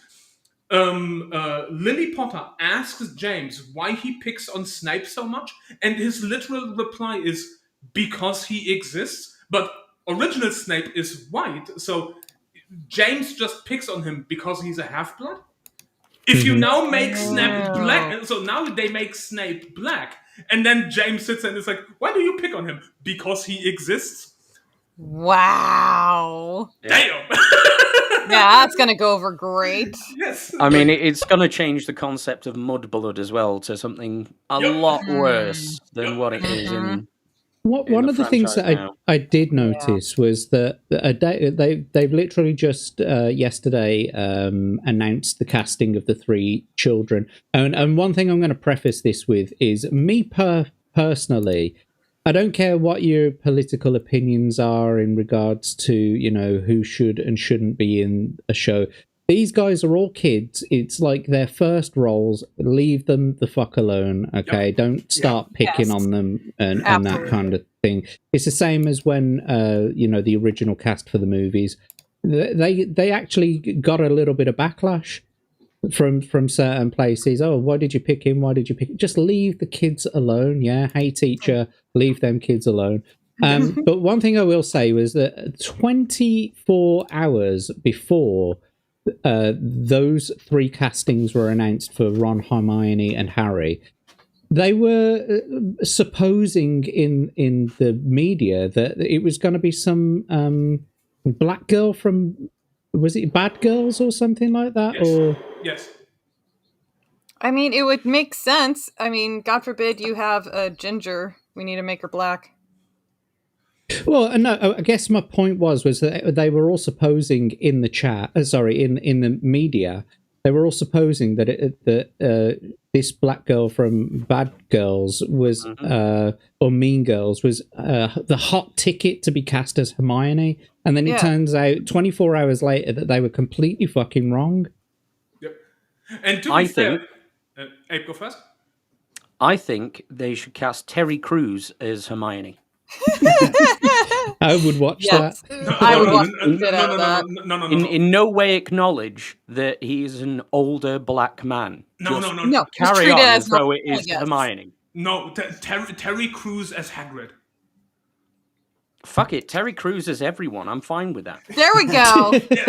Yeah. But specifically Terry Crews as Hagrid. Like every scene when they get sent to Hagrid, and then you have Terry Crews dialogue. Fuck yeah. Terry Potter. Yes. Hell yeah. Harry Crews. The black girl played Juliet. What was that? The same girl, was it? Smu, the girl with the massive fucking jawline, that really masculine jawline. And Andy Matthews, Terry Crews as Malfoy.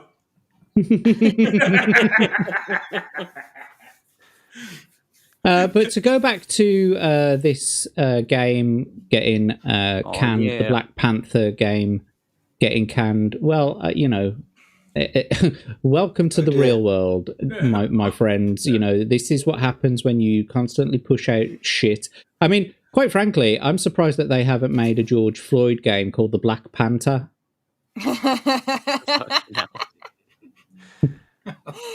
Yeah, well, as Smooth just pointed out, there's AI for that.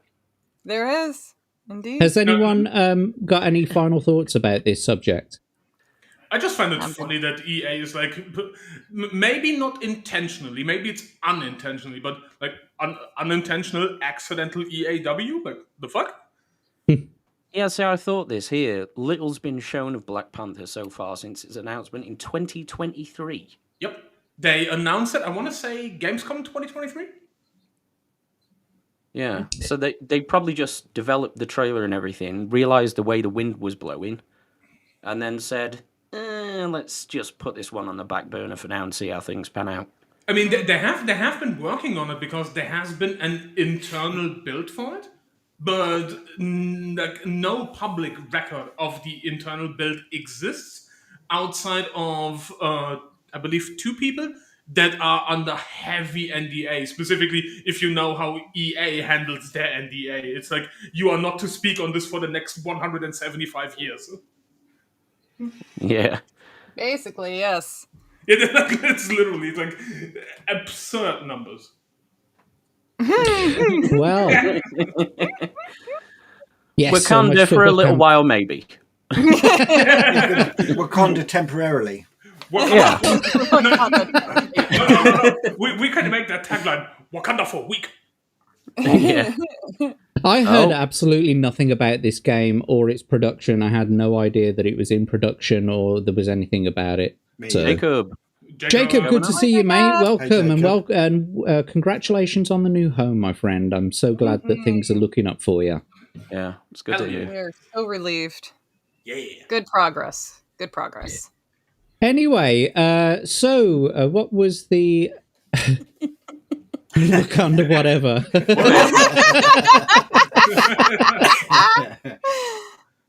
That's perfect. So, producer Abe, what was the next subject that we have coming up for today? Let's have a gander. Yeah. Chop something in there. How would you fancy talking about a well-known terrorist sympathizer? Oh God. Oh. Oh, not this. Why are we talking about me again? I can't fucking even say the word on YouTube, can I? It depends. Are you talking about that well-known northern delicacy of meatballs bathed in a bath of gravy? Yeah, we're talking Yes, about a wet bundle of sticks. Yeah, we're talking about the French baguette. Oh my God.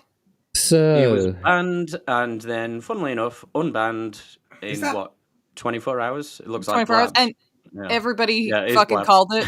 Yeah, like I even posted it in a group chat and be like, "It's only gonna be for a day, but at least let me enjoy this." Yeah. Yes.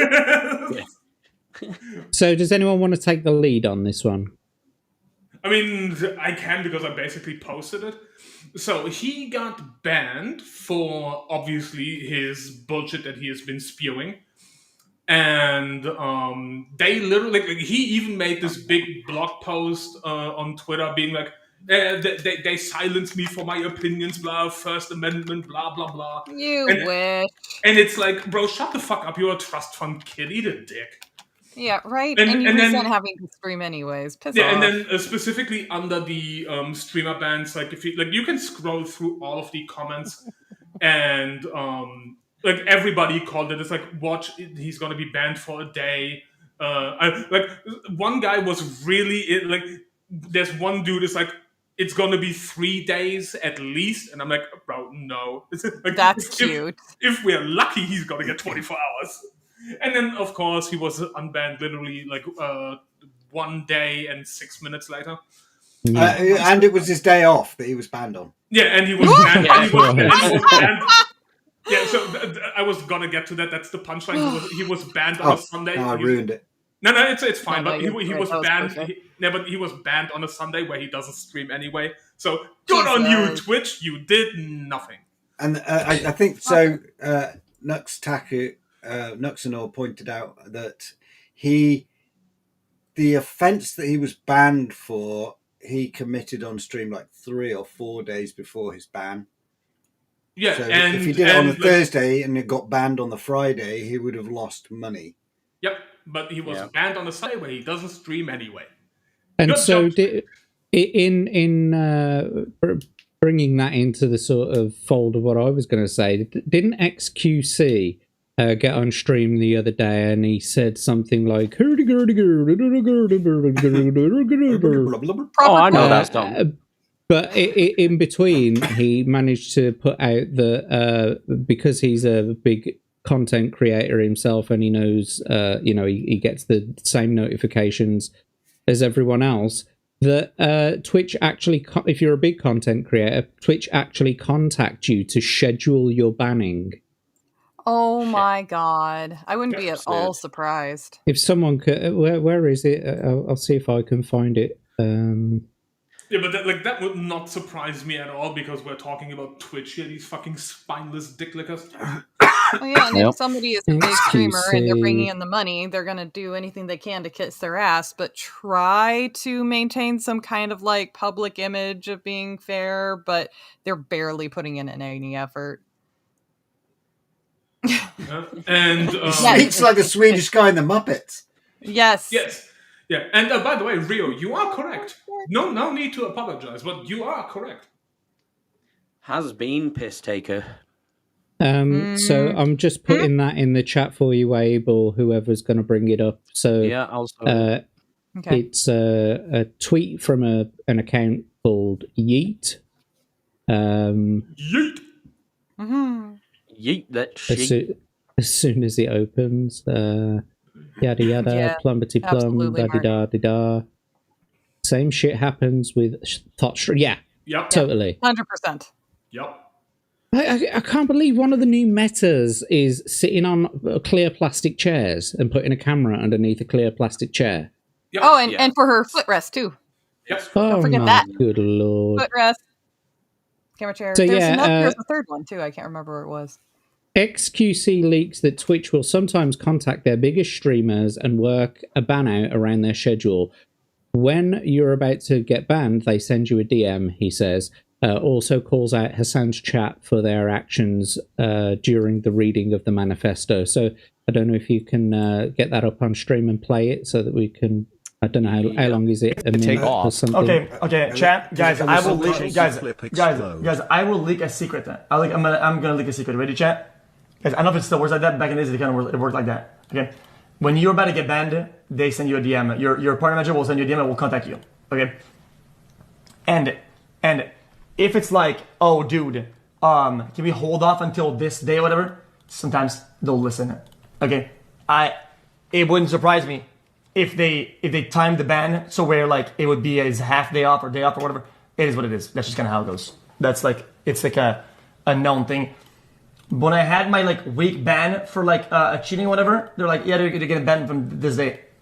He says more than I do. But I think there was like a conversation or whatever on yo, there's a week ban now, whatever. Or last time it was, oh, when you're gonna end your stream, you're probably gonna get banned. That's what it was. The one before that ban. It was, and I was like, okay, well then I'll stay live until fucking like 3 a.m. or some shit like that. Because I mean, and that's what I did. Holy shit! I'm about to have a fucking nosebleed from that. Yeah, that's... Oh, what? Did anyone Painful understand to a fucking word what he said? Yes. Yeah. Yes, but Have you difficult. ever seen the Meat Canyon piss take video of him? Yes. And it's Weird-ass glorious. American accent. I've never really seen much of his content, this guy, XQC, but holy shit, that Meat Canyon parody was spot on. Yes. And Here's another parody of him. Here's another parody of him. I think like Yes. like you like Chat. Exactly. No, Dude, and I say like too much. That was ridiculous. yeah. The funniest shit, by the way, XQC reacted to the Meat Canyon parody of him, and he even admitted that it's on point. That's awesome. At least he's self-aware. I don't speak retards. What's that say about us that understood it? I know, right? Hey, if you have been on the internet as long as I have, you know how to listen. You know how to listen. So, Hanayama, were you gonna mention the developments where Asmongold and Elon Musk have been talking about replacing Twitch and doing making Twitter a good streaming platform? Yeah, so there's basically Asmongold threw the challenge down of like having proper streaming capability on Twitter. And no, I'm just calling it Twitter, fuck you guys. And basically Elon Musk replied to him and it's like, yeah, let's make it happen. So whatever the fuck is gonna happen to that is either the streaming integration that Twitter already has or a completely new streaming integration that is being planned for Twitter because everybody has their fucking shit fed up with fucking Twitch. And depending on how that one turns out and how that one ends, streaming on Twitter might very well be a reasonable option. And then let's see how well the fucking Twitch looks.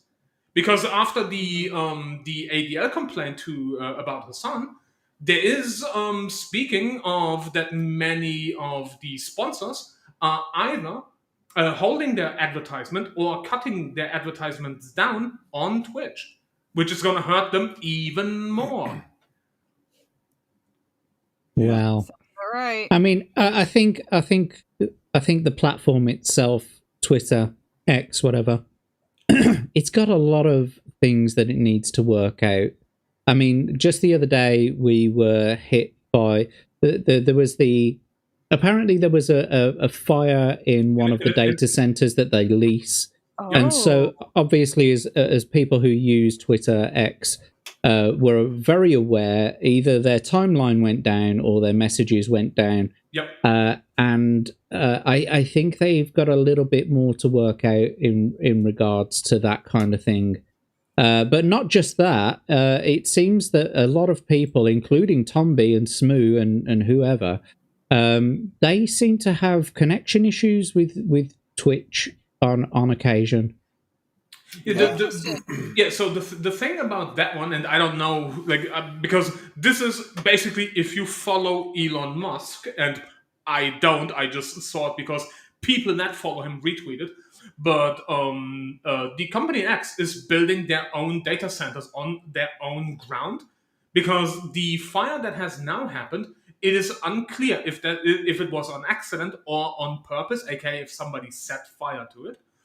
And in order to circumvent continuous problems, and in order to have easier access for maintenance and all that bullshit, they are planning to building new data centers, but on their own ground. Interesting. Well, that's good. I mean, because as far as I'm concerned, if one of your data centers goes down and it's going to affect your platform on a fundamental level where people can't access their DMs, or the timeline is not able to access, or even parts of the timeline of what could be accessed, to be able to just switch over to another identical data server, that would be ideal. That would be, that would be much better, don't you think? Yes. And so once they build like their own data centers on ground, or basically have their own like server farms on ground, if anything happens, they can just take the one that is that has having issues, take that one offline, and circumvent the traffic to the other ones that they have on their own ground. And most of us, like, you would maybe notice a hiccup for like 5 minutes, and then you would sit there and question, okay, was that my connection or theirs? Exactly. And then what?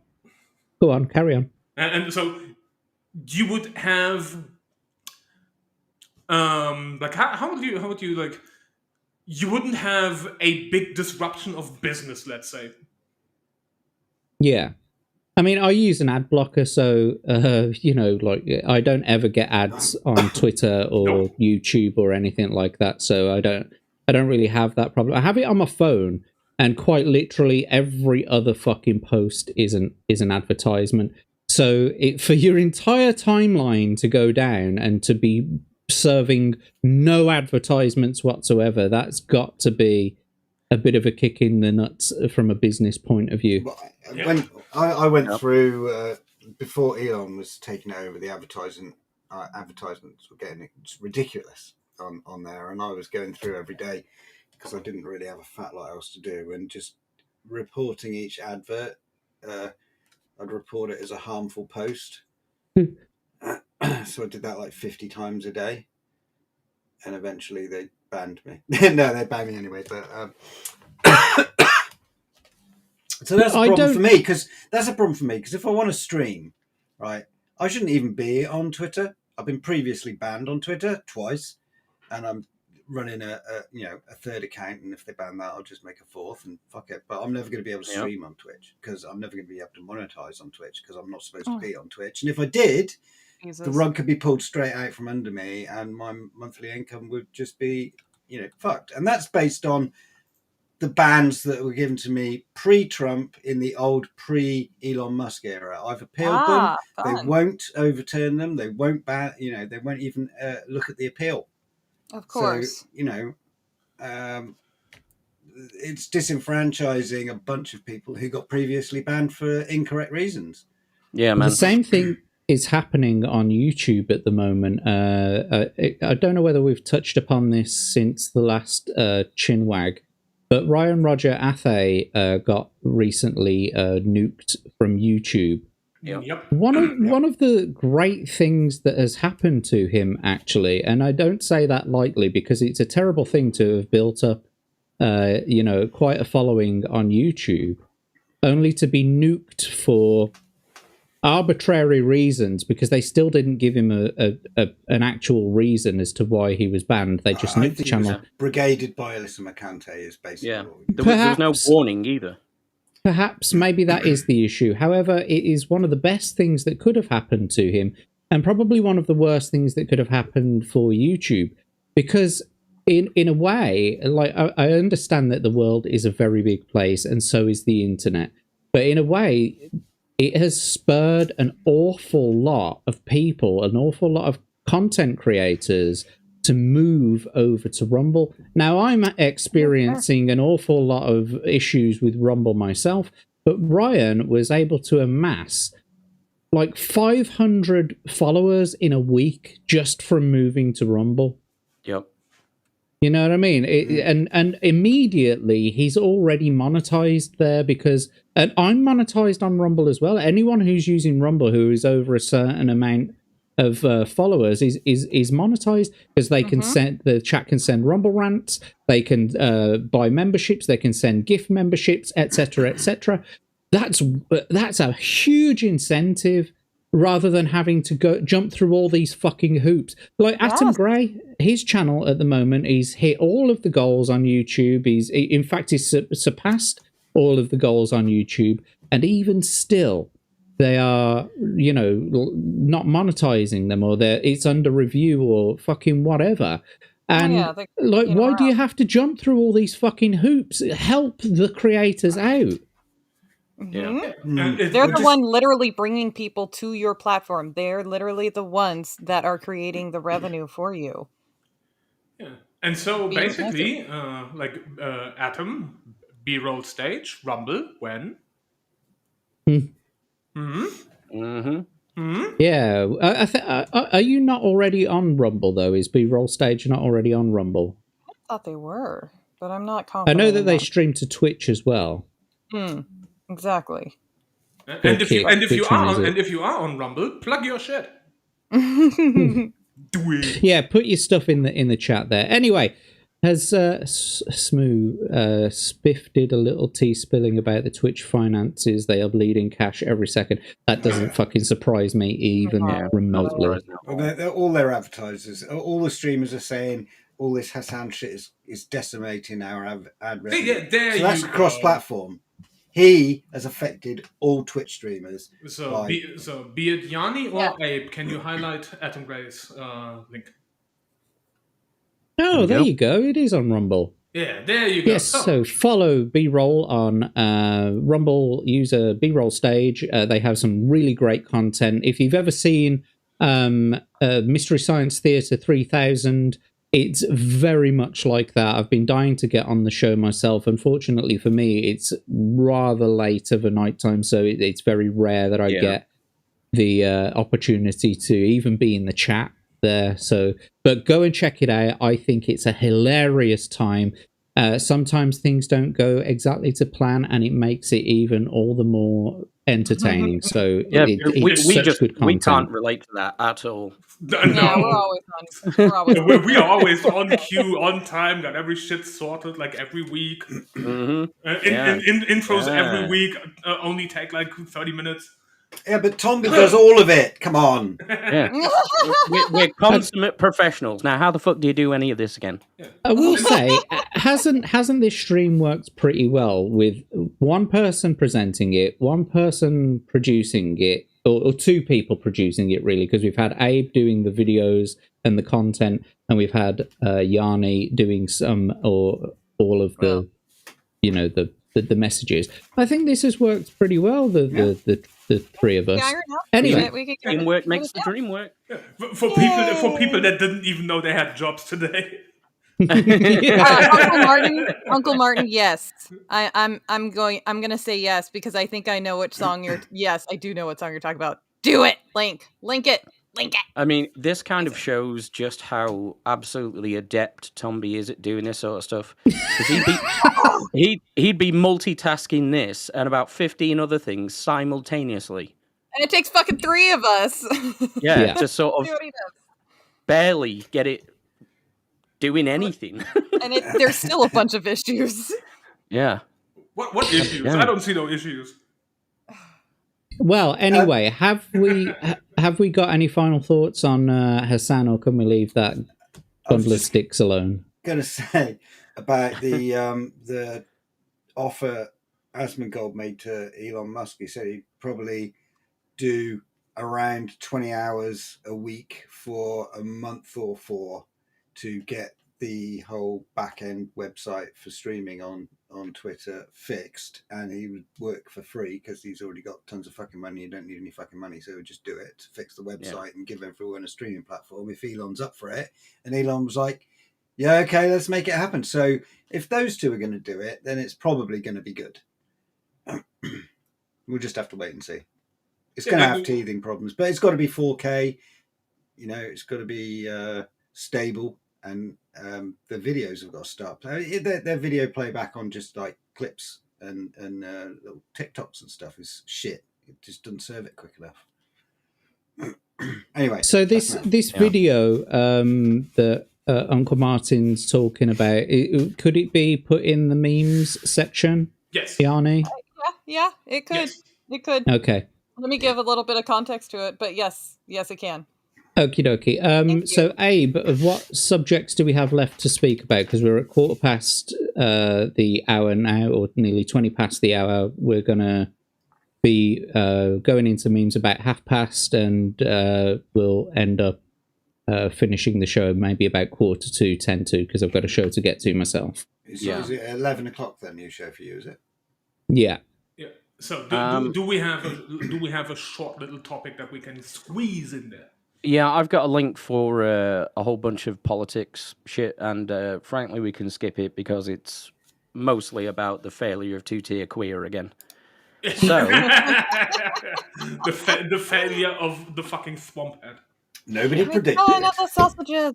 Yeah, so after we've just spent 20 minutes roasting Twitter, here's a wonderful little bit from Twitter.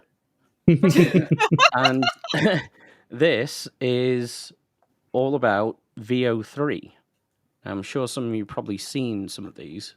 Oh, yeah. But these are how many times is she going to say, like, take a drink? 100% AI. What's one move with AI that makes haters go crazy every time? Oh, y'all gotta give them that. This is wild. It's over. We are cooked on that thread. You get me? What's one move with AI that makes haters go crazy every time? Oh, yeah. So, and this is all AI.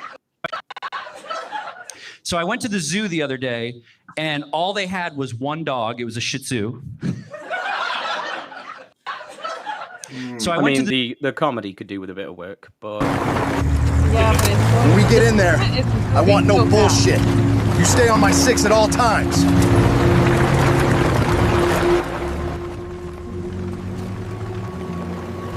This one in particular shows the potential for filmmaking that it has. Stay sharp. These fuckers are nasty and And dangerous. remember that at this point, this is the worst it will ever be. Yep. Yes. What the hell happened It's just going to keep getting better and better and better. That guy just got shot from the corner. Was that JD Van?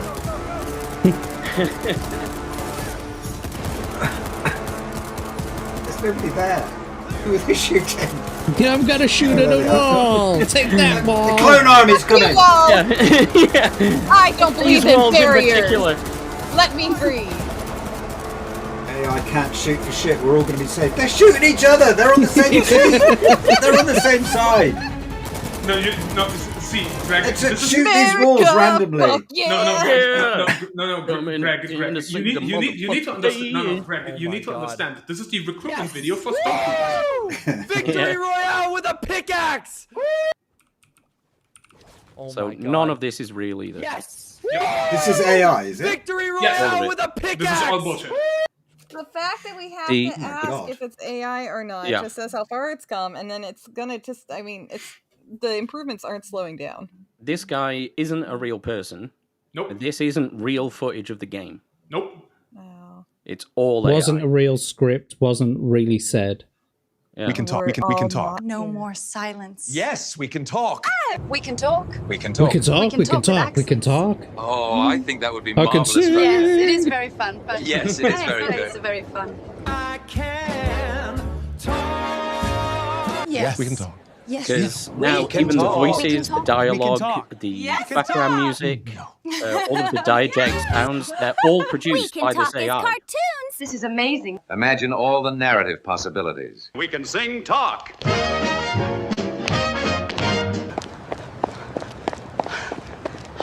Let's talk. So, what are we going to talk about? What are we going to talk about now that we can talk? I have no idea. What do you want to talk about?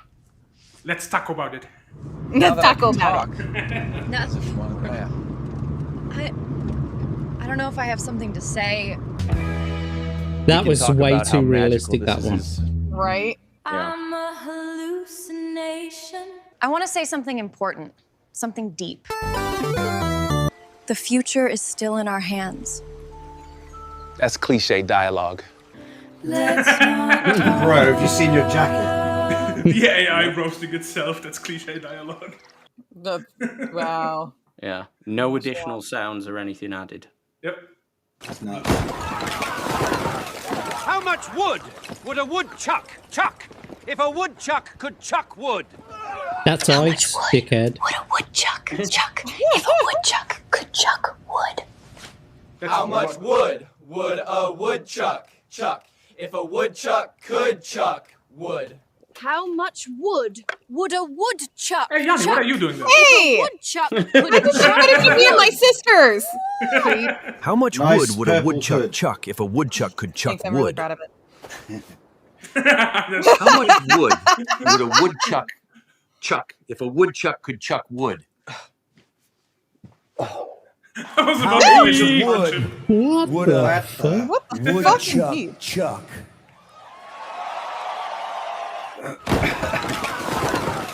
How much wood? You can't believe your lying eyes anymore. What line, Right. guys? And of course, we're not The gonna. sum of the squares of the two shorter sides is equal to the square of the longest side. There you go. Now you can actually get tutorials from Pythagoras himself. It's like Bill and Ted's. Bill and A Ted's video about nothing? second. It's about film. nothing. Oh. Who would watch a video about nothing? You would be surprised. So this is an AI video about nothing? It's about nothing. Who would watch a video about nothing? People do it There you all go. the time on the internet. To a non-existent car show. Very important in terms of how we go forward. It was See, that's unbelievable. great He didn't say to fuck come or to bloody the even one. conference because my husband loves cars. His head didn't even bubble. EV now. I love my muscle cars. Fuck and he didn't break out into a song and dance. I try to stay as healthy as I can so I can make it to the next car show. Yeah, good luck with that one. Look, if Biden's made it this far through a fucking cancer diagnosis, then I'm sure he can make it to the next car show. Yeah.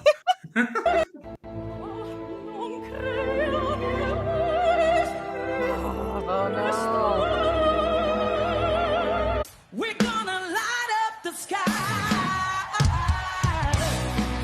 Wild. Fiery but mostly peaceful. I'm not sure I can go on. Me either, mate. Me Yeah. either. You're not alone, man. Yeah. So. So, what's Wow, people's what's thoughts on this brand new world of AI that Google VO has VO3 has brought upon us? Horrors beyond comprehension comes to mind. I'm not surprised that we're at this point. I mean, I think a lot of people aren't surprised because AI has been improving at such an incredible rate, and it's just going to keep doing that. But we also, I really Yeah, I wish showed it that on the people pub as well. I really wish people on a whole would start thinking about what this is going to do for the Hey, court of Sonia. public opinion, honestly. Hi, Sonia. Because we're constantly seeing, we're already take clips that are out of context and believe whatever we're told and run with it in a lot of cases. Now, what are we going to do with AI as a tool?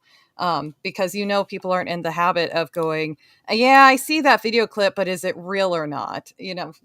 We're not going to have that habit developed right away. So I worry about what the internet is going to do with it, honestly. But that's Greg, you were going to say something? I forgot what I was going to say. Oh, sorry. That doesn't I didn't realize surprise I stepped me. over you. I'm sorry. Smoo raises a good point. Who? Smoo raises a good point. What? Does he? Where? Put it up Where? on the screen then. It's there. It's right there. I don't see anything on the I screen. don't Oh, see there we go. anything. We Oh, are there. fucked. Yes. There you go. Yep. Well, and the That's thing is strange. that oh, sorry. Go ahead. I was just going to say that's strange that all came up for you guys, but I couldn't see it on my side. Anyway, so carry on, Yanni. No, I couldn't either, Lag. Jack. Shit, no, I forgot what I was going to say. It's female Greg, people. Ladies and gentlemen. Push Cooks, welcome to the chat. It's good to see you. Was that by Tombi? I believe it was. Maybe not, because it was AI. It didn't know how to judge the height properly. I think the people who went to Diddy parties in Epstein Island are going to be very relieved the technology will be able to give them plausible deniability for any videos that happen to crop up. Yes. Oh, it was AI! Yeah. In the future and going forwards, that is a perfect defense for them. They can say, well, it was made after this time or whatever. I know there's metadata involved in image formats and so on, but and you know, it gives them plausible deniability to the press. A genuine piece of footage can come out and they can have a PR company put around a story that it's fake AI generated, cast some kind of doubt or aspersion on it, and discredit it in the eyes of the public, and that they're making a political point or a justice related point. They're going to swing a jury in favor or swing an electorate in favor. It's really dangerous. Yeah, Galadorn raises a very good point there. I'm more concerned with law courts and fake crimes. Yeah, the just being able to stitch you up. Right, you were going to say something about your fake husband, Yana. Shut up. Well, again, because I kind of piggybacking on that, that the laws are not going to keep up with this at all. I mean, we've seen historically, laws don't keep up with technology. It's always a reactive thing. They don't actually keep up to date. And so things have to go to shit for a while, and then laws will be put into place. So it's just going to be a whole thing. And then, my husband and I were actually talking about this the other day, and he raised a good point that, there can be you already have an issue with AI being able to recognize AI, because you put stuff into AI and ask, hey, is this an AI generated image? And it'll say no or yes and be completely wrong. And he had said I've literally put a photograph of myself into an AI detector, and it said that I was AI. Yeah, he did that with Amano art, actually. He put in art made by Amano, and they said that, yes, this was generated by AI. And he's like, bitch, this was made 20 years before AI was out and about. But he made the good point that, I guess you'll need to figure out some sort of way to watermark AI creations, but then how do you prove that? And then powers that be can go ahead and say that, no, there was no watermark here. This was totally real. Like, who controls the watermark and yada, yada, yada, yada, yada.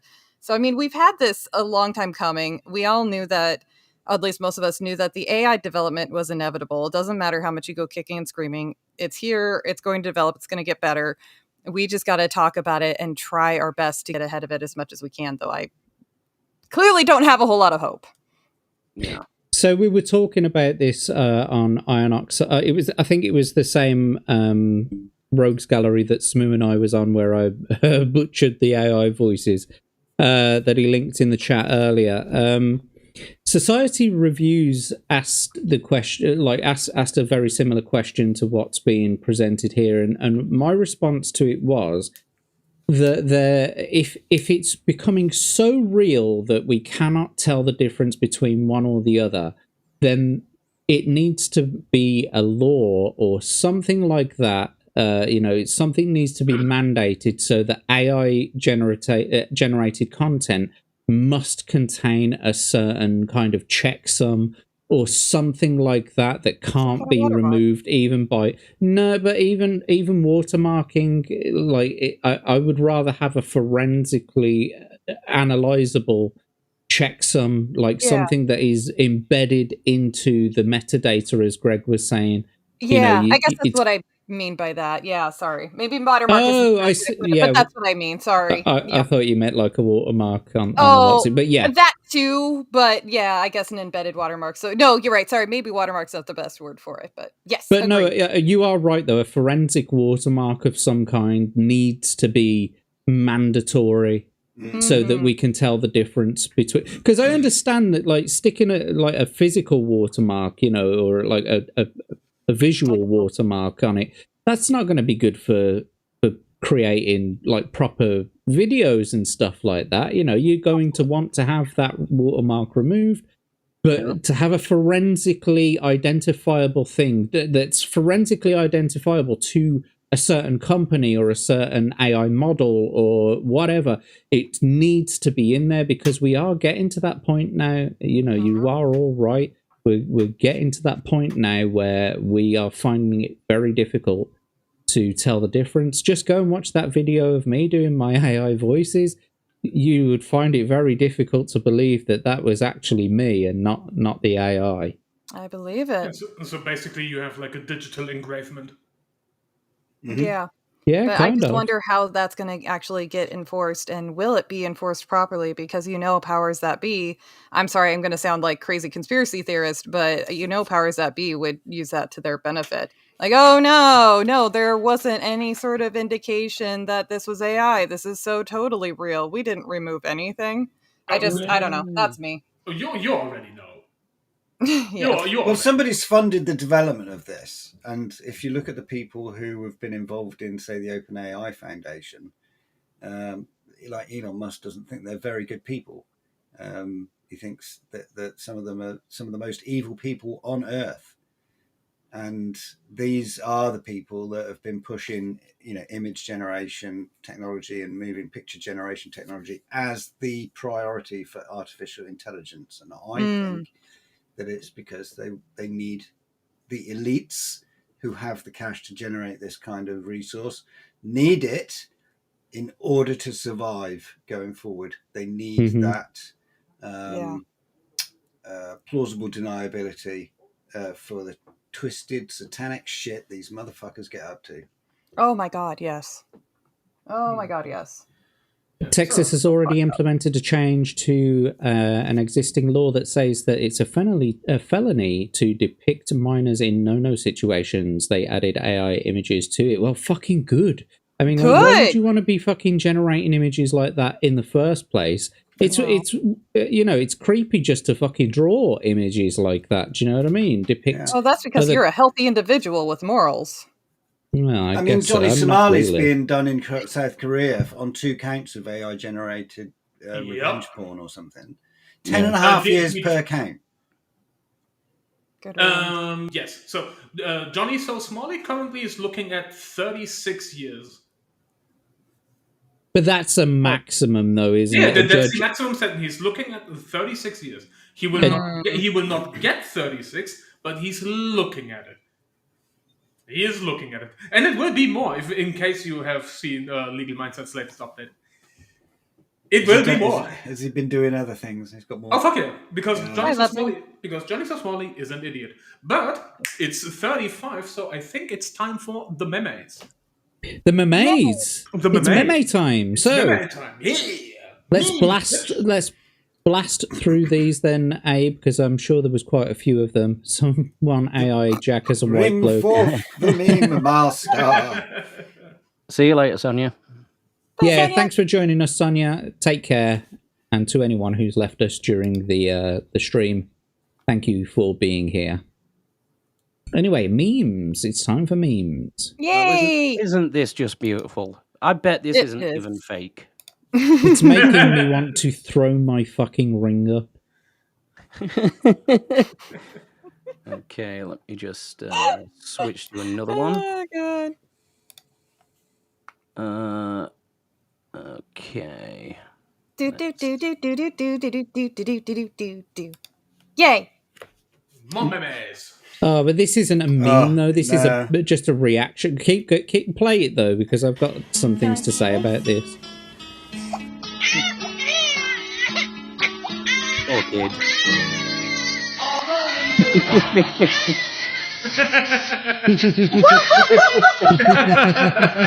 Okay, so it was a meme. I think you'll find this qualifies as a meme. Yeah. Oh, we are. Oh my God. Who the fuck is giving a phone to a child at 0 years of age? Do you know what I mean? I'll tell you what, it's not Ted Kaczynski, that's for sure. Idiots would do that. It's a lot of parents have done, at least during my time in childcare, a lot of kids I took care of they were used to having a screen in front of them, whether it's a tablet, phone, the TV. It's amazing how much they use the screen to babysit, even when they praise themselves on being such good parents and not doing that. But hey, Rick. And Rick cannot type for shit. What else is new? What the fuck is even that? Like, holy shit. Anyway, good shit, Rick Cleary. Yes, it was Bush Cooks. It was Ted Kaczynski. Yes. There's some white guy in Slovakia with a Chinese IGN and then just spent. Just wanted to throw that out there. Let me translate this. Oh no. His face! Look at his face! Guy in Slovakia with a Chinese IGN and then just. But here's the best part. It's not even Chinese because I could read it. No. Yep. So it's the wrong Asian, you dumb motherfucker. Wrong Asian. Again. They're all the same, right? Yeah, close enough. Yeah. Because clearly Stream had Korean Jesus the entire time. Chinese, Japanese, Dirtinese, what are these? Exactly. This one is for all of the neurotic people out here, including myself and Tombi. This would drive me fucking insane. Oh, no. And now I can't watch it. You're about to watch your favorite show, and you notice this. You notice. Oh yeah, you notice something. What is that? You got it lined up. Is the H higher than the B? What? Oh god! Oh god! I have to like. It's a nightmare. Look, zoom on the lines. Look at it. No, I can't. Look at it. Look, you can see. I feel it. I can feel the error. Look at that. It's worse. I am dying inside right now. It's worse. It's worse. Screw it. All right. The top. Wait for it. It's saying the H is higher than the B. That's not the worst part. Ready for the worst part? Hold on to your asses. What's the O doing? Whatever the fuck it likes. Sticking way off the top. It's way higher than the H. That's even higher than the H. HBO, what is going on?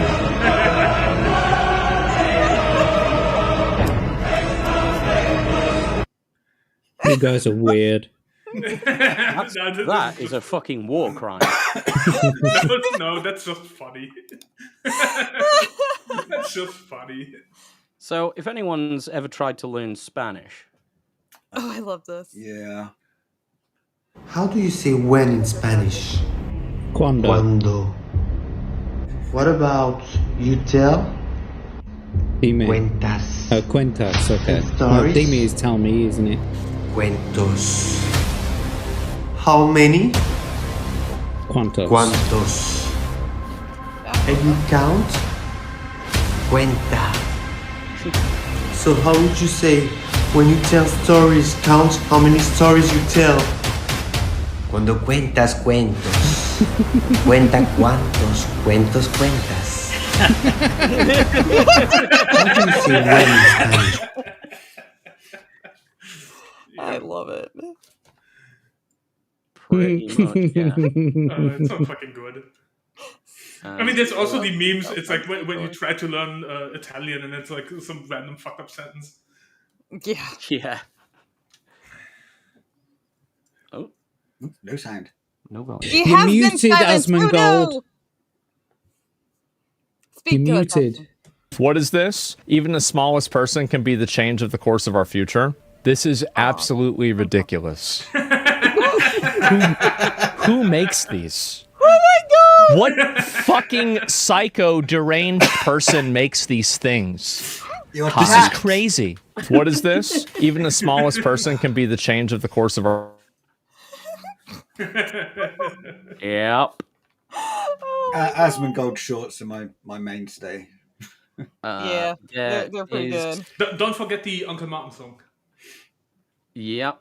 I'll just show you this one briefly. There's Tombi in the chat. Hello, mate. Good to see you, Tombi. Hi, Tombi. We're not fucking things up. Oh no! Well, no more than usual. No more than usual. Yeah. We kind of went there. Oh God! Look, hold on. In the corner, there's one on the side. Yeah. Oh my God! The first one with George Floyd on. The first one. That's my boy. Oh my God! Jesus. Sweet Lord above. Fucking hell.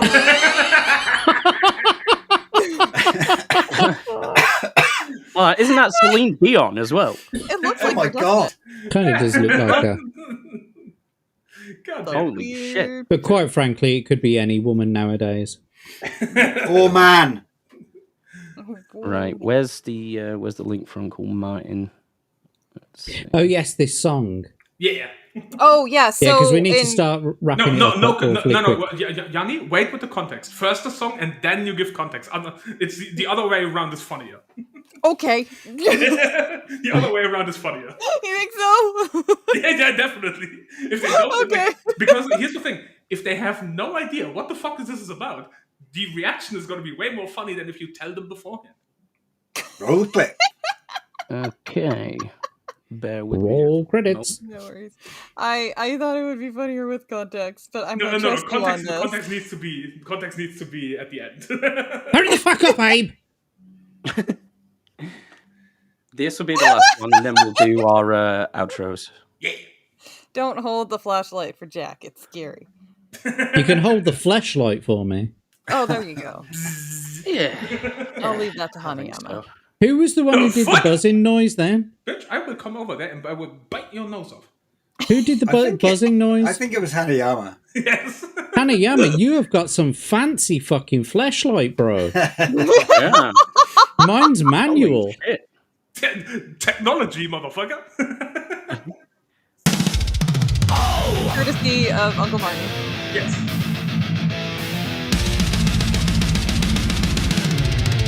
Tiny paws of fury rise tonight. Spinning wheels of chaos take their flight. Little claws of pain in the wheel of dread. Eyes like black holes where chaos is bred. Adorable, but with a savage gleam.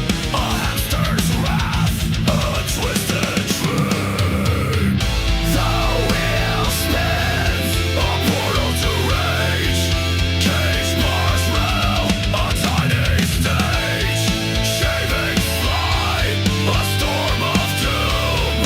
Hamster fury seals your tomb.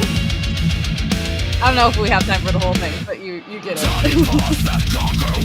Yeah. Nice double bass drum action there. Right? Absolutely.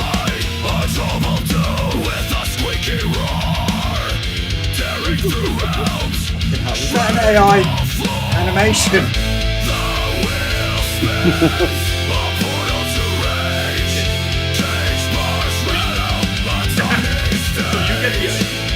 Yeah.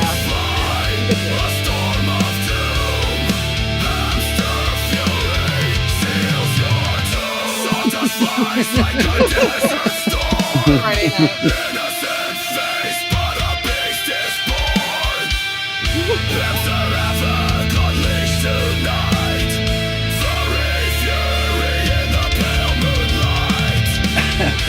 I love the furry fury in the pink. Hi, Cam! Hello, Tamatha. I love it. Anyway, yes. Go subscribe to Uncle Martin on Rumble. That's what it's for. It's great. Yeah, if someone wants to drop that in the live chat there, then I guess they can go and watch it. But we do have to kind of wrap it up a little bit now. How much is left in the video? Yeah, this turns on for a little while, so we should go. Halfway through. Yeah, you can. No, there's 30 seconds. I think we can wait 30 seconds. It's about a minute. Oh. A minute is not half a minute. Yeah, you can pause.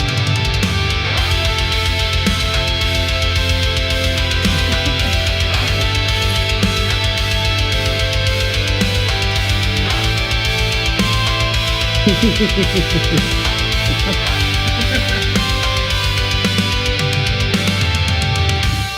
circles, a cyclone of wrath. Cuteness carved a destructive path. Cheeks the fall, a madness untamed. The smallest beast, the wildest flame. Frothing tyrant, eroding king. Hamster heaven, the carnage sing. The wheel spins, a portal to rage. Cage bars rattle, a tiny stain. The song is a fucking banger, though. It is, yeah.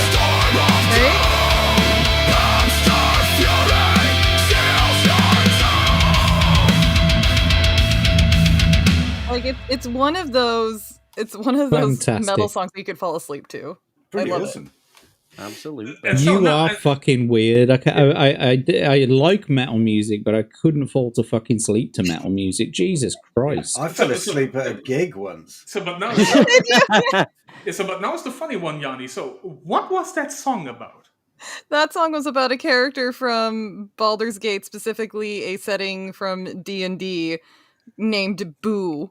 And Boo is what Hanayama, correct me here. Boo is a miniature giant hamster. Giant space hamster. The miniature giant space hamster.